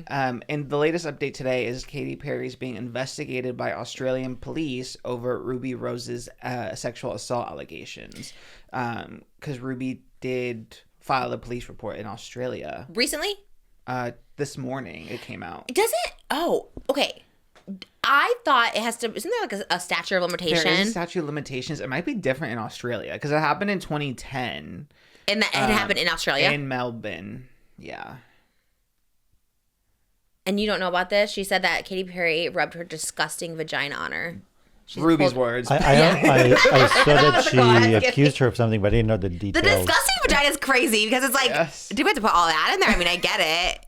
You felt Also, traumatized. for context too, this happened because people kept reposting Katy Perry at I saw BIEBERCHELLA, that video. Yeah, and Ruby Rose commented on that and just like dropped this tea in there. Like, On a comment?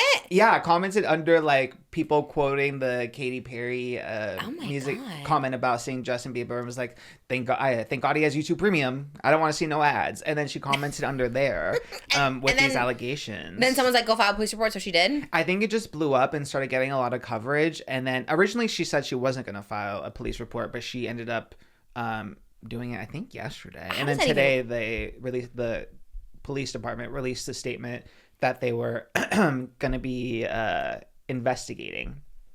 How?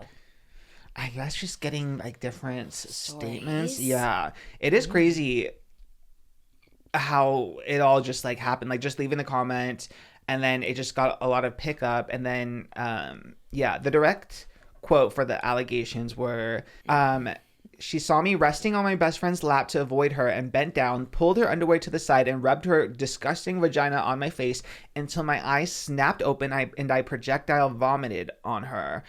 And then she went on to say that Katy is more than welcome to sue me. She won't because it happened. I have photos and it was literally in public and witnessed by multiple people. my Plus, there is so much more that happened in the years leading up to her silly song that she won't want me discussing. The psychological manipulation was strong with that one, she added. Oh my God. And a rep for Katy Perry denied the claims and said the allegations being circulated on social media by Ruby Rose about Katy Perry are not only categorically false, they are dangerous, reckless lies. Miss Rose has a well-documented history of making serious public allegations on social media against various individuals, claims that have repeatedly been denied by those names.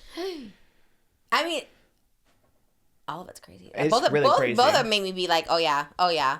I don't know. Damn. I know, it is kind of like ping pong. Yeah. I guess we'll wait and see. Because if she has pictures, like that is a bold statement to be like, sue me because it happened. I have the pictures. Like, damn. And now other reports and incidences are coming out in light of Ruby's allegations. Like this interview went viral yesterday from Anna Kendrick in doing an interview with Conan O'Brien in 2014. And she told the story meant to be just like a funny anecdote about she went to Katy Perry's party and she said that Katy finger banged her cleavage. And everyone was like laughing at the time. The direct quote was, Katy Perry finger banged my cleavage. It was a weird night. And she said that because of her outfit, like her boobs were up, she was like, I kind of was asking for it. If nobody had done it, it would have been a little sad. So she kind of like played it off. But now obviously that story is like looked at differently. Yeah. And then in 2019, now this is getting picked back up. In 2019, a model who starred in her Teenage Dream music video claimed that he was at a party and Katy was introducing him to her friends and she pantsed him, like underwear and pants, and he was just flopping around. And he was completely exposed in front of people at her birthday party at a roller skating rink. And it was in 2011. So there's like a lot of other stories coming out in light of Ruby's allegations, which is nuts. But I don't know what to think on this one. I know, same. Crazy. Yeah. Crazy. The disgusting vagina was a little nuts, but also then her lawyer being like, oh, she has a history of this. I hate when people do that too. When they're like, she has a history of being crazy online or something too. I don't know. It was just a wild headline. So I think that's why I was kind of gagged by it. I was like, we were talking about yesterday. I was like, damn. I know. It felt so out of nowhere. Like, again, I guess contextually because it was on a post of Katy being funny at Coachella to like drop all Triggered of this. it, yeah. It's like, oh, damn. It is crazy. But I mean, she's going all the way with filing a police report, getting investigated. She says she has witnesses and photographic evidence. So yeah. So what happens? They have I to have go no to trial? idea, I guess. I have no idea where it goes from here. Oh my gosh. Yeah. And Katy hasn't said anything? She just denied the allegations via her Her rep, and then she posted on her Instagram story her song "By the Grace of God." It's always God. You always go to God. When you're in that heat, you say, God has got me. Well, And promote your own music. was that her song? Yeah, from Prism. I did love that Oh. song. It was about her divorce from Russell Brand and how she relied on God to get through it. So she's relying on God for this one. I guess so, yeah. Well, let's hope it's not true. Moral of the story, don't rub your disgusting vagina on anyone. Why? Even- That is crazy. It's crazy. I feel like even in my craziest days, I've never like thought to like move my underwear aside and like rub my vagina on somebody. I would also projectile vomit. I would have the same reaction to Ruby Rose. Like, I don't know what I would do. Oh my God.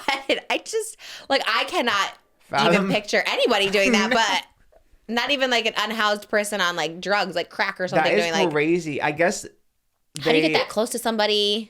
the TMZ there was a publication in Australia that interviewed the owner of the club where it happened and said that like he remembers Ruby and Katy being drunk that night. So I guess Katy was allegedly just drunk and being wild. Allegedly. If it's true. I mean, yeah. that might be the wildest thing I've ever heard from any That celebrity. yeah, Like, I know. because 2010, she is popular. She's probably like the height. Wouldn't you say? Like 2010? Because 2012, she did the Super Bowl. I would think that's like her era. Yeah, because Teenage Dream came out August 2010. So maybe it's right before. Is that her first big one? Teenage Dream was like when she blew up. Like she still had hits with like Hot and Cold and I Kissed a Girl, but Teenage Dream is when she became like pop icon. Okay. For sure. Yeah. Before Roar. Yes. Teenage Dream is before Roar. So Katy Cat over here. Resident Katy Cat. oh yeah, I lived for her back in the day. Teenage Dream was everything to me. I don't know if she says the month. So maybe it was like pre blow up because the first era was One of the Boys. So she was like a little bit, not like the other girls coded. Yeah. She was the original pick me, huh? And it's okay. I feel like everyone is. I don't mind a pick me. Especially back then, Yeah. Yeah. That was the thing to be not like the other girls. So yeah, but some people are still pick me's. Yes. But my next book is going to be called Decenter Men and Your Life Will Be Better. Because I think that's the secret. You know what I mean? Yeah, because people are like, wow, Trisha needs to teach me her ways. I'm like, how about just don't wait around for musty men ever? You know what I mean? Decenter them and your life will flourish. Katy Perry and all these other pick-me's men they're not that, they're just not. Ooh, okay. More, I guess, men drama. Please tell me you've seen the stuff about Lena Dunham's new memoir and all the tea that's come out of it. Yeah, when you said Jack Antonoff earlier, I was just like, what's up with this guy? What's up with her, though? Also, just me just like judging my memoir too. We'll have all these weird anecdotes. Be like, what's up with this girl? I know, especially when they're like taken out of context that too. part. Can I tell you? I saw Lydia when I was in New York because she's like based in New York, my agent, and as she's like telling me like little highlights, she's clipping from the book because she's like the first one to like read it outside of my publisher and stuff like that. And she's like, oh, we'll do these highlights, and like some of those titles sound crazy. I was like, wait, the way that's worded, it sounds like insane. So yes, I can understand when these are like taken out of context how insane they sound, but also. Yeah, I'm seated for it. I like Lena Dunham, right? We like her or no? I think she's very controversial. Oh, okay. Maybe we don't. I don't know. Oh my God, I actually forgot. don't know her. I think I don't know. Forgot where she said it. Maybe she had a different book where she talked about like touching her sister inappropriately. Okay, that's bad. Which is a crazy thing to say. Okay. And right, so she can stop writing books. yeah, because it's kind of nuts. So she's controversial for sure. And the big headline was that she admitted to cheating on Jack Antonoff, who was getting close to a quote teen pop star. And who is that? Who's the teen pop star? The teen pop star is Moses' favorite artist, Lorde, who he saw at Coachella. Oh, wait, really? I didn't know this tea. Yeah, so it's like so Tumblr coded because Lorde worked with Jack Antonoff on the album Melodrama, which is like literally one of the greatest albums of all time. Wait, what? You're a Lorde fan? I love Lorde. I love Melodrama specifically as like a pivotal album. Is like, this the so Royals good. song? No, that's her debut. Her debut song, Gag It, was Royals. Like she came out swinging with Royals. But like it wasn't that good, right? Like when you look back at Royals. Oh, it does not hold up. It does not. If you listen to it now, you're never gonna bop it. I love that girl. I love Lorde. Oh, white teens. Don't get me started. Like, I live for Lorde. Everybody and their mom was doing like covers of that song on like seen YouTube. A diamond in the flame. Awful. Ooh. It like makes me want to like. Oh, I love it. I actually think that might be the worst song ever. Like, no offense to Lorde fans or Lorde. Royals. Oh, it was gaggy. You can call me Queen Bee. I just remember all the worst people were covering this song, and there was like a clown covering it. There's all these girls that thought they were Lorde, and they were taking it so seriously, and you're just like. The song's not good. No, I live for the debut album, Pure Heroine. Gag it, it's so good. Pure Melodrama, I fear music peaked. Like it's perfection. Alt pop perfection. Melodrama. I didn't know she did more music. Oh, I thought she was like just released one hit wonder a couple months ago. Okay. Damn. Well, I mean, no shade to Lorde, but I did not know this lore. The Lorde. Yeah. Oh, crazy. Wait until you get into her. She had a secret Instagram account where she reviewed onion rings, and it got exposed, and there was a whole. Okay. Gives me a little pick me vibes, but okay. I don't know. We're like that. She was a pick me up first. Yeah. She definitely was pick me up first. She was anti pop girl. Like she hated Taylor Swift. Oh. There's this one TikTok I always see now of Selena Gomez. I don't know if you've seen it because it's like it always comes up on my FYP to this day where. Selena's like gets asked about what music she's listening to. She's like, I listen to this girl Lorde. She doesn't like me, but whatever. I think her music's cool. Because Lorde back in the day when she was a teenager was vicious. She would go around slandering every pop girl. God. Yeah, it was crazy. Yeah, but I guess the teenagers would be like that. Those girls. Yeah, but you were a Sam. You didn't care. Well, after Lorde talked about Taylor responded by sending her flowers, and then Lorde apologized for like being basically, and then they became friends. Fly with honey. Yeah. What pop girl were you not a fan of? I feel like you were a fan of everybody. Back in the day or currently? Back in the day. Like of the main pop girls? Like you love Selena, Miley, Demi, Lorde, Taylor. That's actually a good question. Like you loved everyone. I was Katy living Perry. for the main pop girls. Yeah. Was there a main one that you didn't care for? Boys is easier. I never was gagging for the Jonas Brothers. I'm so sorry. Joe seems like pretty nice. I never gagged for the Jonas Brothers. I think I'm a pick me. I think I'm gagged for the Jonas Brothers because when he came out with Demi on her opening night, I kind of was like, I was like crying. Even though I like do not watch Camp Rock or any of those things, I'm like, oh my god, he came out. No, I didn't move, but I did move when Selena was in the audience. I moved. I was like, okay, those are my sisters. Love them. But even JB, both JBs, Joe Bros and Justin Bieber, I liked the first album. I tap my foot to It's Too Late Now to Say Sorry. You like Joe Bros. We have sang Joe Bros word for word. Camp Rock. What's the difference? Demi Lovato sold me on Camp Rock. It's the same. Joe Bros. Demi was why I was seated for Camp Rock. No, we have definitely sang other Joe Bros. I know songs. Burning Up. I know Love Bug. I know Year 3000. And that's exactly. Or it's like, you and me made other plans. Like, we sang that one. Well, it's SOS. Yeah, we sang that one together. Because the Disney Channel was trying to shove them down my throat. Okay, you but like I didn't watch the Jonas Brothers Disney Channel show. I didn't know they had one. Yeah, they were really. It's kind of cute, Joe Jonas. I want to hook him up with my sister. And now Disney is giving them the honor of being a Disney legend. Like they're the next ones to be like inducted. I'm like before Selena and Demi and the Raven, patriarchy. Like, is Hillary even in it? I don't know. No. So I'm like, sorry, women. We're not getting any opportunities. We just won't. And I think that is back to our Coachella, the Sabrina and Justin. You're so right. She is getting squirted up into the air, 20 feet above Coachella, and everyone's like, you suck. Justin's like, right. Justin's like, let's find some YouTube. Okay, all right. The artistry. This is so intimate. But it's so true. Same thing with Jonas Brothers. You're so right. Like, there's all the girls, obviously, are the ones who make it because the girls are what the girls want to see, and the Jonas Brothers get it. But again, that's just the world we live in. So send those firstborn daughters down the rivers. Just keep the boys. Malibu and Elvis, sorry, I don't tell you. Aquaman, you will rise. Like, it's just crazy. It's sad. That's so sad. I mean, the whole Jonas Brothers is crazy, but I know Jonas Brothers slander here.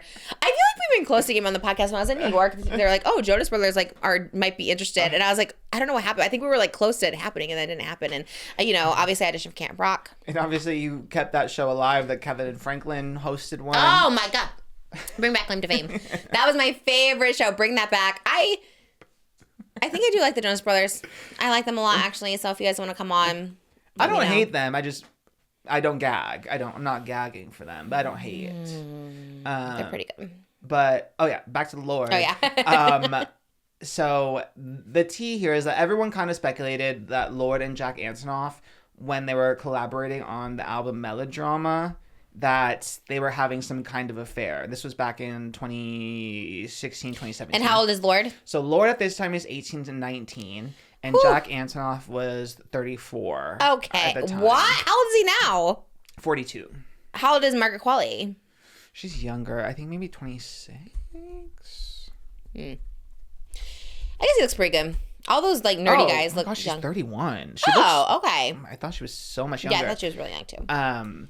So what's up with this guy? Why does everyone like him so much? Like he's not Jack hot. Antonoff has some game Sway. because he dated Scarlett Johansson. He's with Lena Dunham for a while, and then with Margaret Qualley now. And I think because he's like an artist, like he was in the band Bleachers. He does solo stuff. He produces for like everybody: Lana Del Rey, Lorde, Sabrina, Taylor. And I think too, to preface, I do think it says something about him if every like big female pop star feels comfortable like collaborating on very personal projects with him, and they feel safe with him as a producer. Yeah. So I do think that kind of says something. But because the show that's supposedly about him, the one with Meg Stalter, what was that one called? We watched it. What was that one called? God, I want you to. Do you remember that one Which we one? watched? The one with Meg Stalter. Oh, her show. Too much. Too much. So that one was supposed to be like loosely based on Jack Antonoff. Yes. Like, and they show him going with what was that girl? Emily Ratajkowski is like the other girl that he Yes. goes with in that one, and she makes him seem like such an asshole on that show. Like he's the worst. But then she's like, I cheated on him. I'm like, girl. Well, then you were the worst. You didn't say that in that little episode. Yeah, she admitted that she cheated on him, and it all kind of spawned when Jack Antonoff was working with Lorde on her album, and she said, well, she always just calls her like the young pop star, and she said the young musician was sprawled across our sectional couch, weeping into Jack's lap as he told her, "Your teens are for experimenting," in a tone so comforting it almost brought tears to my eyes. It had been so long since he'd spoken to me with that kind of expansive generosity. And then she later talked about Jack being locked in a room with a teen pop star whose needs seemed as massive and complex as my own, and who called me Aunt Lena when I hobbled into the kitchen with my walker to grab another bottle of green tea, because she was chronically ill and she was getting a lot of testing done, and she ended up getting diagnosed with endometriosis. What is that? She ended up having to get a hysterectomy. So it's my gosh, jeez.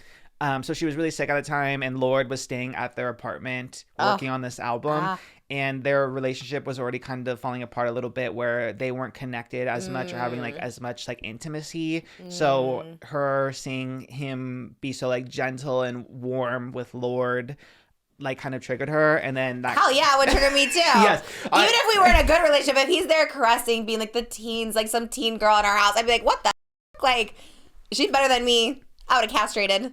I've been like, what the hell? Because that's crazy. And then on top of it, she's sick and not intimate. That makes it worse. That's when you need to be even more there for that person, because obviously the intimacy's not there. Okay, wait. So how is she framing this? Okay, so because that makes me be like, what an asshole. But then what is she? So then she's getting her hysterectomy out, and she's like, well, I'm gonna go. Yeah, she ended up cheating on him while she was sick. Yeah. Well, Damn. it was pre hysterectomy, but yes. Oh my! But she has the walker. Yeah. Oh wait, sorry. I'm getting mixed up. So it was after her 2017 hysterectomy where she was able to like be intimate again, and then she reached out to her middle school ex-boyfriend and asked to meet him, and then it was like a booty call because he came over with the quickness. She said To the house with Jack, or she's broken up with Jack. No, they're still together. Yeah, I guess he just wasn't home at the time, but he came over. She said within minutes, and minutes is crazy. I don't know if I've ever called someone in minutes they're over. Okay. She said that they had a multi-day affair, including asking him to do all of the work and washing each other's hair at the same time. But she said she thought the affair ended up helping her relationship with Jack Antonoff, because she said, "I'd fixed myself, proved I could be the freaky, sexy, lively young woman he fell in love with. I had exercised the demon. In a way, again, I had effed Nick for both of our sake to make our house a home again. It would all be better now." And then they ended up breaking up after that. So they tried to make it work after the affair.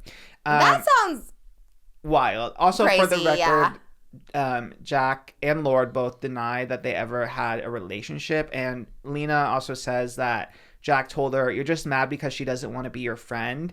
And Lena wrote in the book, and he was right. So she also acknowledges that, like, they probably didn't actually have an affair, but just, like, the act of him being, like, kind to Lorde. Yeah, also, she was staying at their house? Yeah. I mean, there's some intimacy there. Like, you're just And being Lorde in caressed. interviews would talk about, like, how she, like, loved hanging out there and that, like, it was so nice. Like, Lena would come, like, give her juice and snacks and stuff. And Some weird weird. going on. It's so weird. And the gag is there was a fan that went viral back in 2017 because they made a whole PowerPoint presentation with, like, evidence documenting how Lorde and Jack Antonoff were probably having an affair at the time. Is this chronically online girl Nicole Raffi? It is giving that. Oh, it was. It was not her, but gives it gives chronically online girl tea. Okay, Yeah. I love that. And it went viral on Tumblr, like it was a whole thing. It's still up to this day, like it's preserved.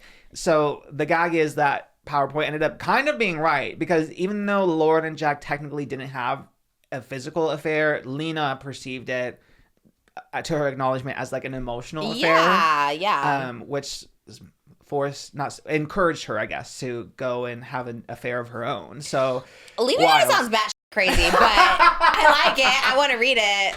Even from that show, I was kind of like, selling, yeah. Yeah, I'm like, this is an odd show, but makes me curious. It's Okay. wild. And the gag is too, like, Lena is still, like, really close with Taylor Swift. Oh. Jack Antonoff is still, to my knowledge, I guess, really good friends with Taylor Swift too. And they haven't collaborated on this last album, but the past, like, 5, they've collaborated together. Lorde is still pretty good friends with Jack and Taylor. TBD on Lena, I suppose. Probably not friends. Sabrina Carpenter just collaborated with Jack Antonoff. She's friends with Taylor, Lorde, Margaret Qualley. Like, there's so much crossover. It's kind of gaggy because also they all going to be at the Tavis wedding because the seating chart, the Taylor Travis Kelce wedding is going to be crazy. Lena Dunham. The amount of lore, yeah. Wow. Crazy. Do you invite? I guess you can't invite exes like that, especially if you're talking about them in a memoir.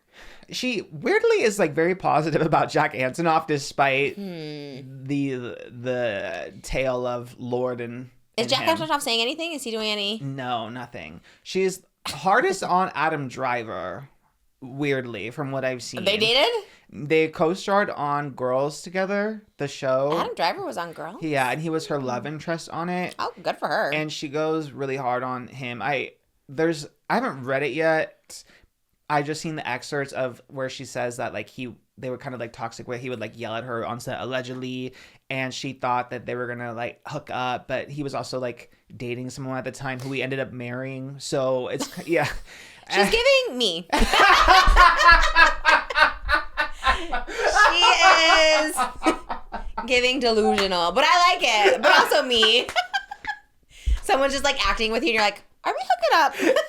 Actually, because there's something, I'm just like paraphrasing, but like she kind of claims that she could have if she wanted to, you know, and I'm like, sure? Are we sure about that? If he ended up marrying her, I don't know. She's okay. It seems She's like a giving wild buckets. It's buck. like, oh man, you'd hate to have Lena as your ex, but also hate to have me as your ex. You know what I mean? Like, it probably is one of those things where it's like, another memoir from Lena Dunham. And he's just trying to live his life with Margaret Qualley, getting Grammys, whatever he's doing. He sounds weird too, but it would be awful to have an ex like that. But I am that ex for a lot of people, so I get it. Yeah, and poor Lorde too, because now she is getting dragged into it. She was a freaking teenager at the Yeah. time. Like, she had just gotten out of a relationship. Well, she didn't mention her by name, I guess. She said teenage pop Teen star. pop star who collaborated with very closely in the summer of Lived with 2017. An album that rhymes with Schmello Schmama. Yeah, it is. I know. Unfortunately, I know. That's very the Tana of it all too. Like when I knew Tana, and like back in the day, like 19, it's kind of like, well, she was like 19. Yeah, like how much, and you can't put that much on that person. Hopefully, she makes that clear that she didn't hold her.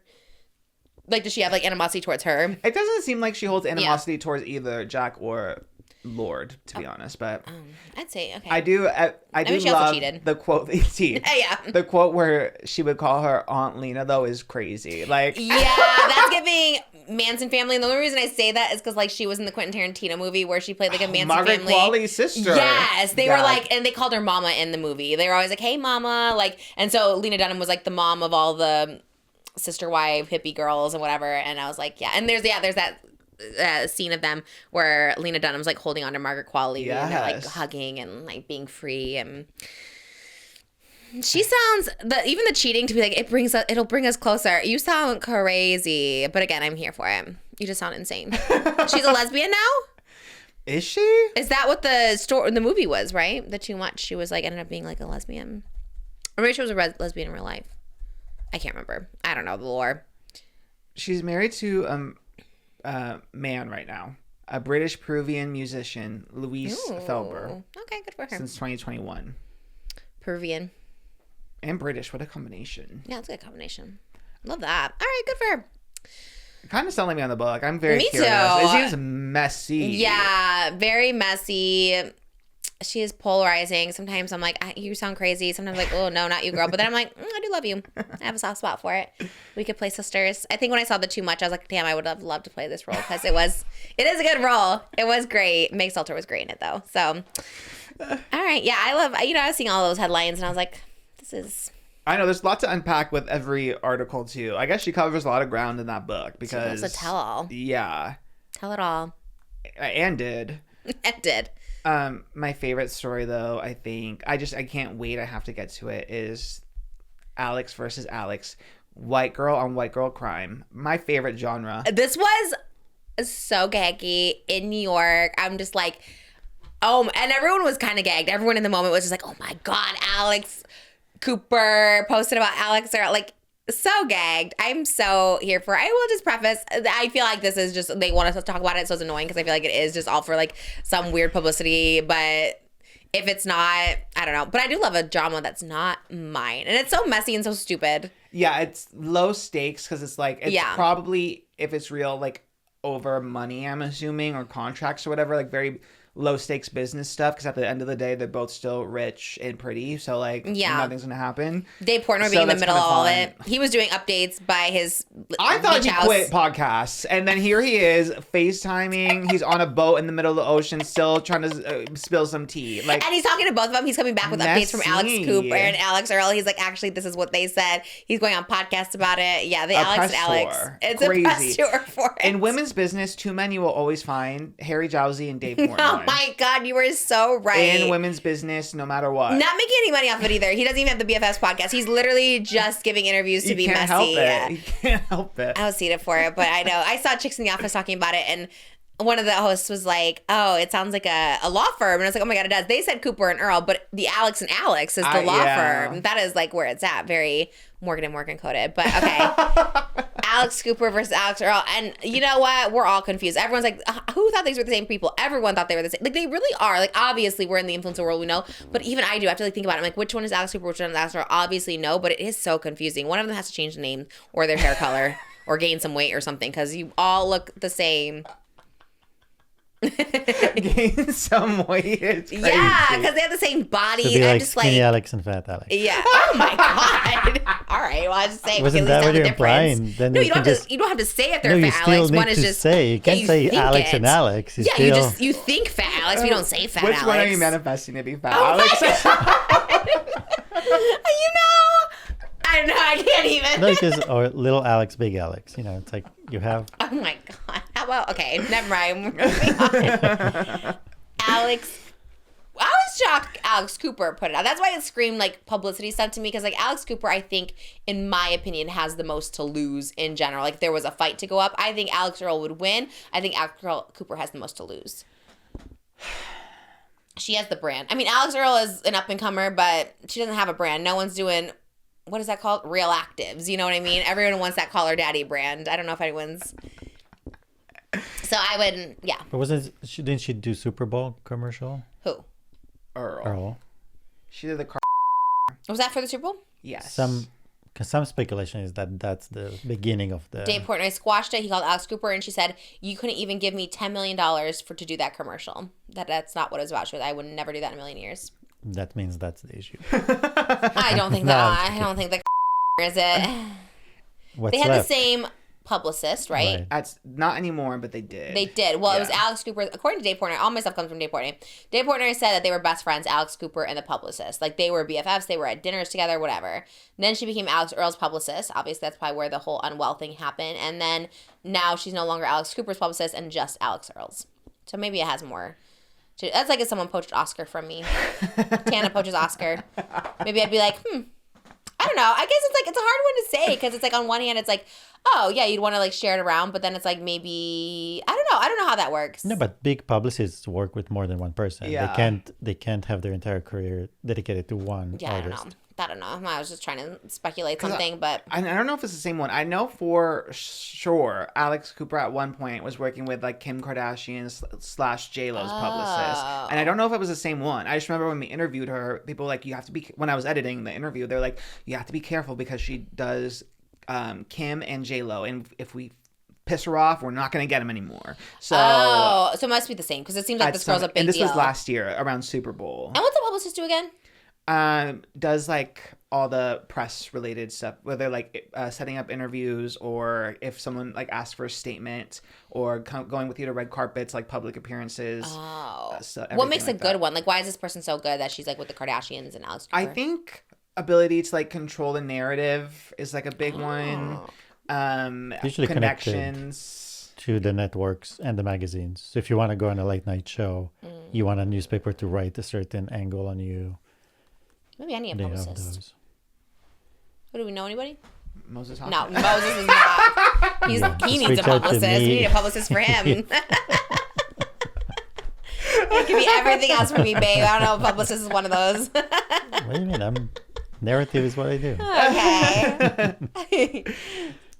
But I had to do another deep dive into the lore because I really didn't care for the longest time, to be honest. I remember when Alex Earle signed with Alex Cooper for the Unwell Network to have the Hot Mess with Alex Earle podcast. Yes. Kind of a snooze fest to me, but I'm sure some people were seated for it. Yeah. And then seemingly out of nowhere, the Unwell Network had nothing to do with Alex Earle's podcast anymore. They released a statement that A Hot Mess by Alex Earle wasn't going to be involved with the Unwell Network. And Alex Cooper said that she had nothing to do with the podcast being dropped. But Alex Earle said that, hinted that there was drama between the two. And she posted a TikTok hinting that she had like stuff to say, tea to spill. And this was back in August, like years ago. So She's been saying it, yeah. Like Alex Earle has always been the Hinting. instigator. Yes. Yeah, she's always been like the drama, and Alex Cooper, as per usual, doesn't say anything about any drama. And then a couple months later, this is where you got involved, is when Ooh. Did I? when Alex Cooper posted the TikTok from the Unwell Awards, I guess, Yeah. to Circus. Oh, you didn't know this? No. Oh, even Tana released a statement on this. So I thought you guys I thought you guys like touched base on how to address this. The Britney Spears song? She released like What? 2 TikToks addressing how you and her are involved. Yes. What?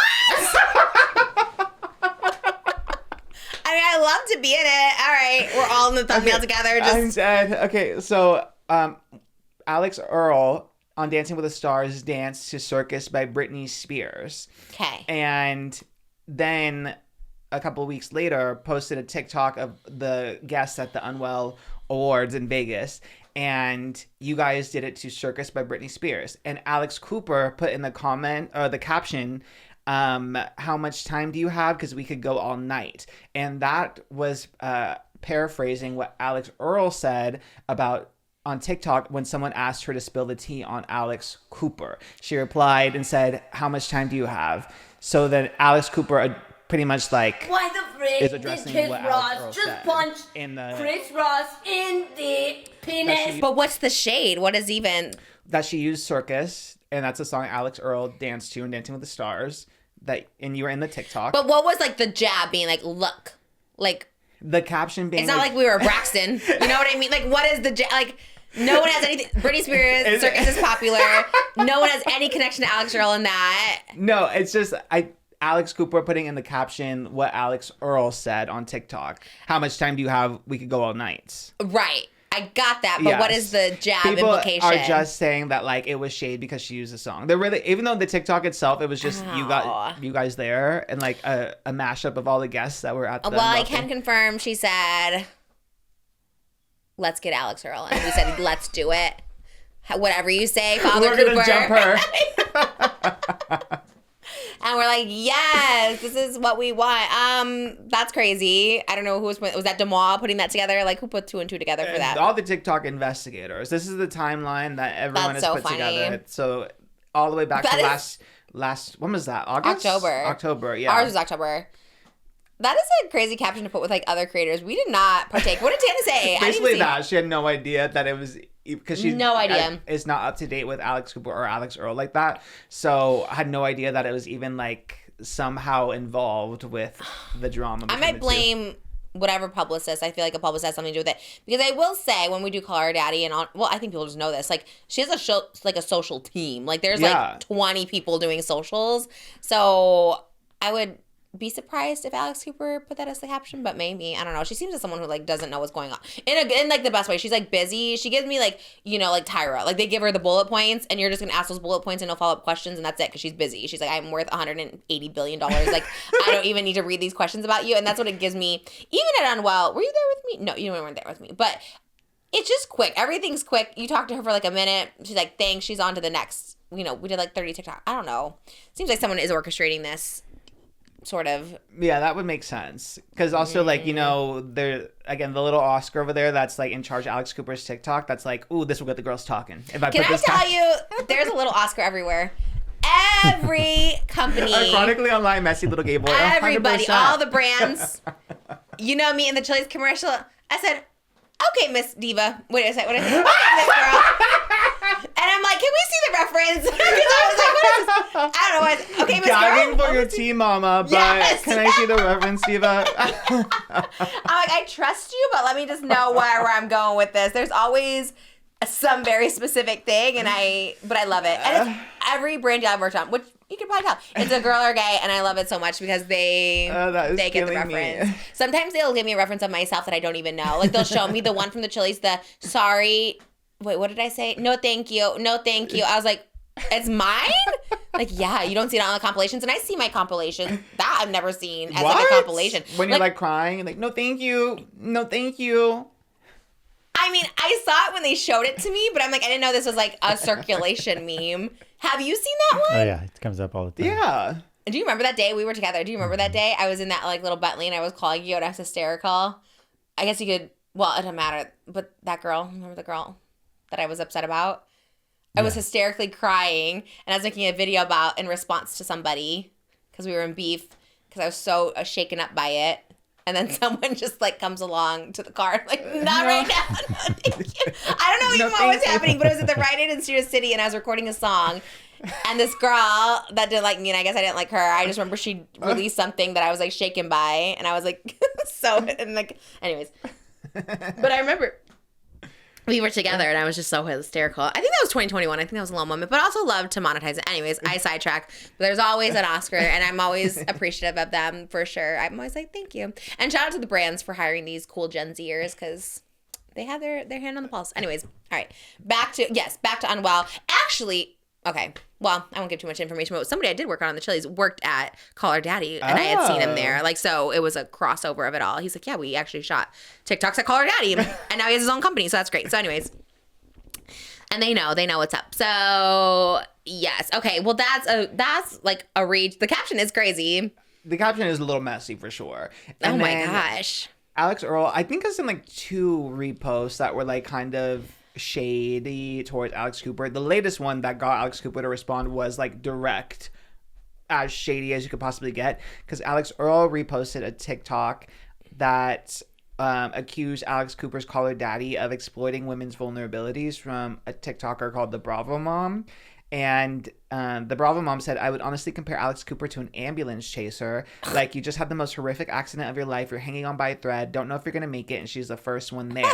And called her, like, Alex Cooper, the Grim Reaper. Because every time you're going through something, she's going to be the first one to kind of circle around and try to get an interview. Likened to TMZ almost, if you will. Like, okay, I like that. But that's always been the case. There was always someone like Diane Sawyer you'd go to, like, if you wanted to have, like, your truth out there. That's why, like, I see where the morality of it can come into question, but that is kind of news. Like, that's, if you're a public figure, you're going through something, again, the way to, like, own the narrative is to, like, do it. Tell your story. Spill your tea at a place where it's safe.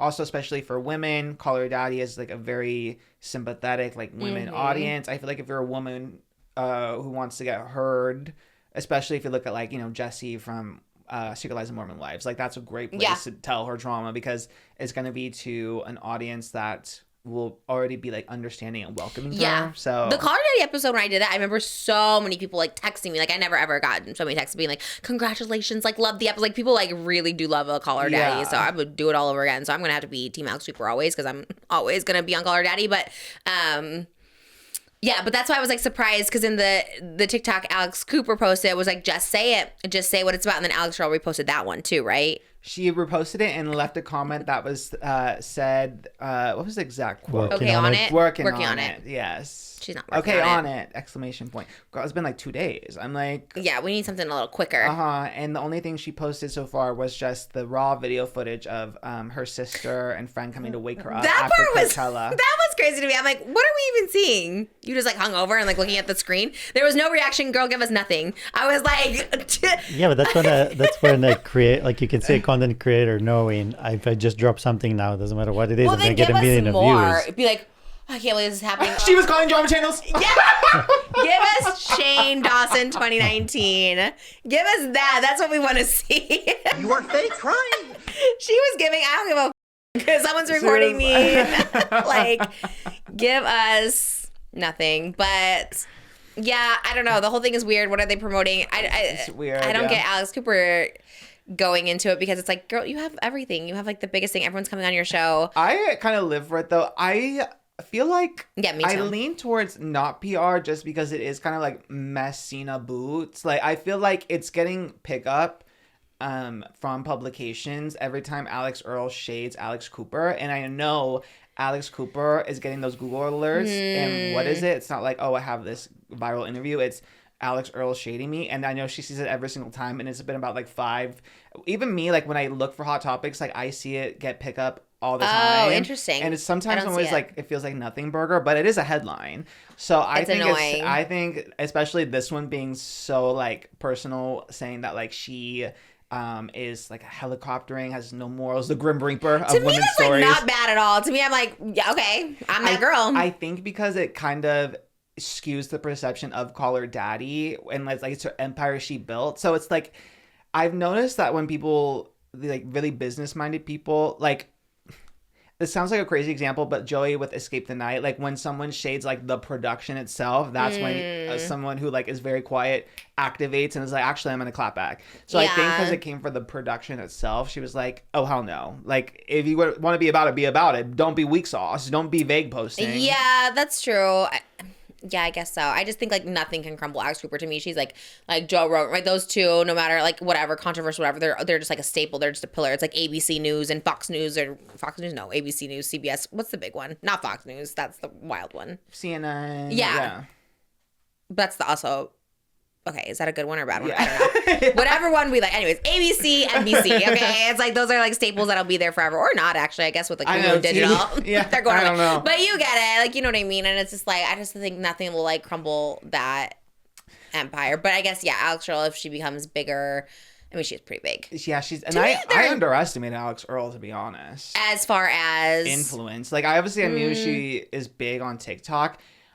But damn, she has shooters. Because I innately was like, oh, well, I'm kind of feeling Team Alex Cooper, to be honest. Because you have a statute of limitations to vague post about me about something unserious, like 5 months. After 5 months, like, either at me or be silent. So to be vague posting for a year, the same old thing, vague posting, saying you have tea and you're not saying anything, you're just being, like, making all this kind of Yeah, it's speculation. frustrating. Yeah, especially if it sounds like she knows that it's nothing serious. It's probably, I would assume, Earle looked up to Alex Cooper, wanted to follow in her footsteps. Alex Cooper signed her, and then Earle was blowing up too much on her own and realized she was in a deal that wasn't like the best for her. Well, Dave Portnoy said that. He's like, Earle should have never signed with Unwell. She was already big. Like, usually you sign people like that who need help and need the influence, but she was already big. So, like, it's not like it would have helped in any ways, because those companies are designed to like take a percentage, right? It's like the team 10 of it all. It's like Jake Paul's the star, and whoever he makes stars will get a percentage of. But if you're already a star, it doesn't make sense to go there, you know? So I think that was like the first mistake. But I also, like you said, I get the Alex Cooper too. It was like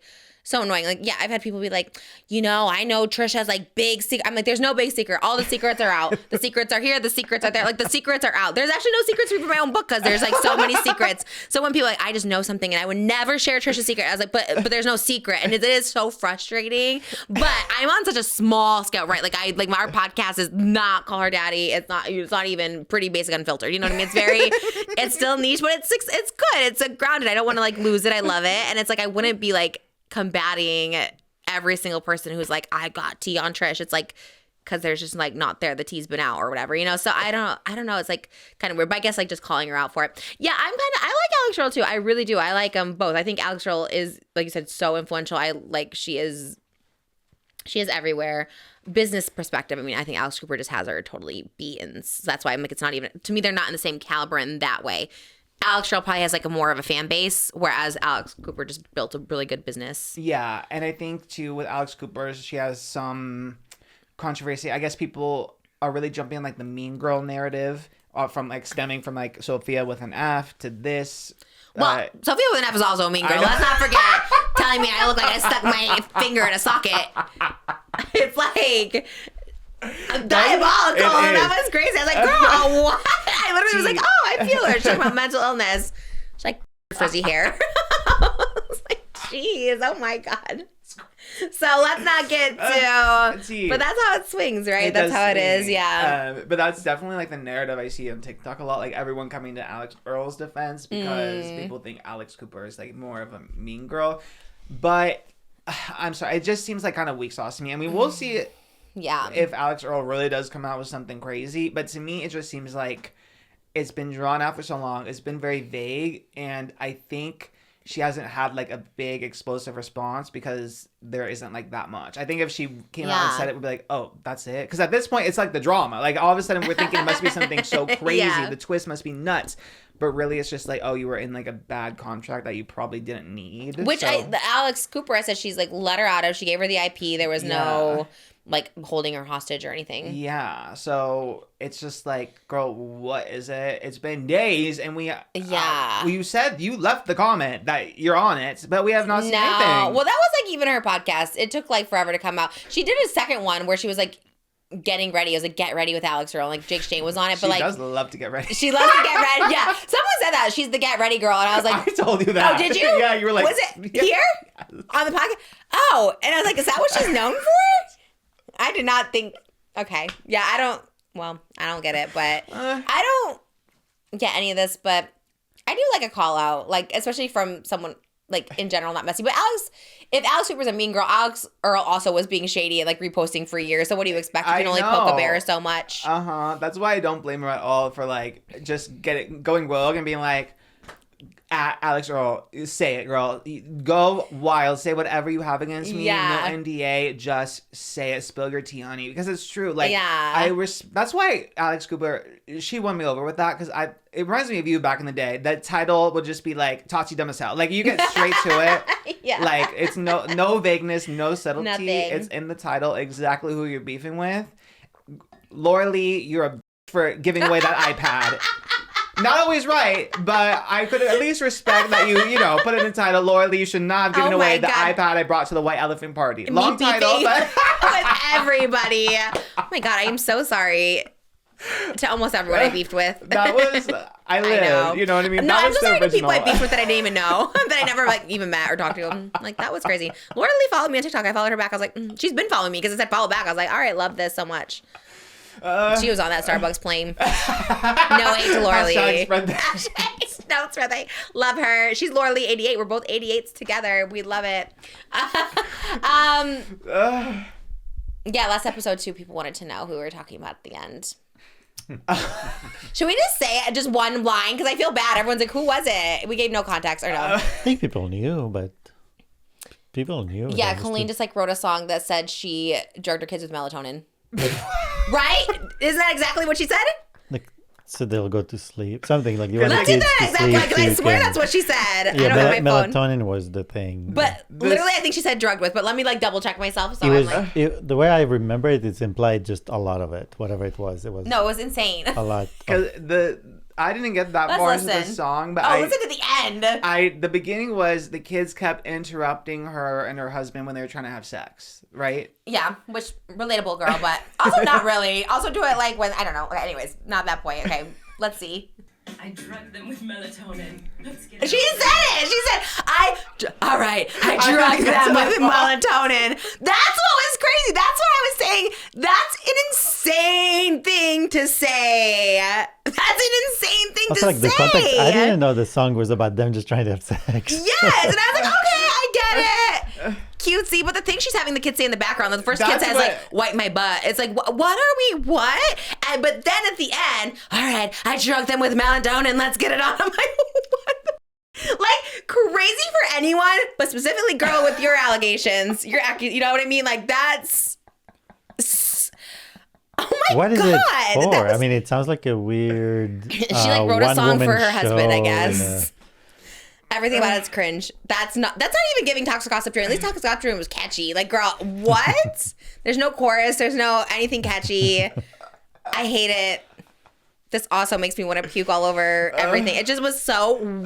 That's it. And I just wanted to say that because everyone in the comments was like, what are they talking about? And I'm like, I feel like this is insane. And I slept on it. It's been a week, and I still feel like that's an insane thing to say. And I'm like, I don't. It's just not. The change and growth that everyone wants to see is not that. Ned Fulmer too. Did you see him on a podcast going on again? And everyone's like, does this guy just not choose a private life? Like, why do we keep hearing from him? He kept talking about the affair and how the girl, the affair partner was engaged and the fiance knew. And he was like so worried that he was going to tell his wife, but he didn't end up telling Ned's wife, but he like knew before it all came out. And like right before it all came out, like while he was cheating for months with this other lady, like him and his wife's cookbook was about to come out. He goes, and it was really cute. We had this cook. Like, he is a psychopath. And honestly, I think Colleen might be a psychopath too. Because like, what do you mean? You're 3 years later, like we've grown, we've changed, and you're doing all of this mess still. That's the opposite of growth and change. That's insane. That's insane. That's insane. Right? I feel so crazy. I think, I mean, so much time has passed, and this is her mind. That's how her mind works. This is her sense of humor. This is what she thinks people want to listen to. I don't know. You know, we But gotta it just keep the boycott a little longer. maybe she was just like, let me be relatable with other parents, and I'm just Drugging like, your children with melatonin like, is I've insane. never like, I can't even think of like I don't how know. opposite. Like if there's a cream that you have to put a rash, I make sure it's not any chemicals in it. Yeah. I would never give them anything that they don't have to take. Well, just have the And- context so you can have. I don't know. The whole thing was weird, but. It's Well, is that it for our hot topics, or we got? I was trying to find where the song even came from. I'm assuming it was from the podcast. Podcast, I think. I saw a short clip of just that one sentence on the podcast, but this song sounds very produced and obviously was Oh, yeah. recorded Yeah, I and know. everything. Production. She- And So she say- recorded her kids' vocals. She So had it them in means- in the recording booth. So it means that once again, there's more people involved, more people around, and nobody's like correcting her. Be Yeah. like, well, maybe not that. But her herself, like your She cancellation will not. That's her mind. Her was mind, about inappropriate kid jokes, She minor jokes. doesn't. How about get just everything off your mind of that? Like that's what I'm saying. It's like a sickness. It's crazy. Me and Moses sent it to each other like at the same time. We never share anything about her, by the way, just like for the record, because like she has, I think, fully experienced a full cancellation where like people just don't watch. I think that's the thing, right? Because people like cancellations work like clickbait killer and stuff like that. Right? Obviously, like his antics get him more views, but like truly people don't care anymore, so we just don't see anything. So when this came, I was like jaw dropped because I was like, what? Yeah, I thought I it don't was even think AI Adam or McIntyre something. made a video about it. I was like, Adam, this is what no one made it to the end of the song like Oscar. Oscar's like, oh, I didn't even see that part. Like, what? So when I saw all the comments, I was like, we needed to say, because we were being so vague, and I thought everyone knew. I thought everyone was like gagged and not gonna say anything. Because like, okay, let's just keep her canceled. We're not gonna say anything. But this is gagging because people don't know.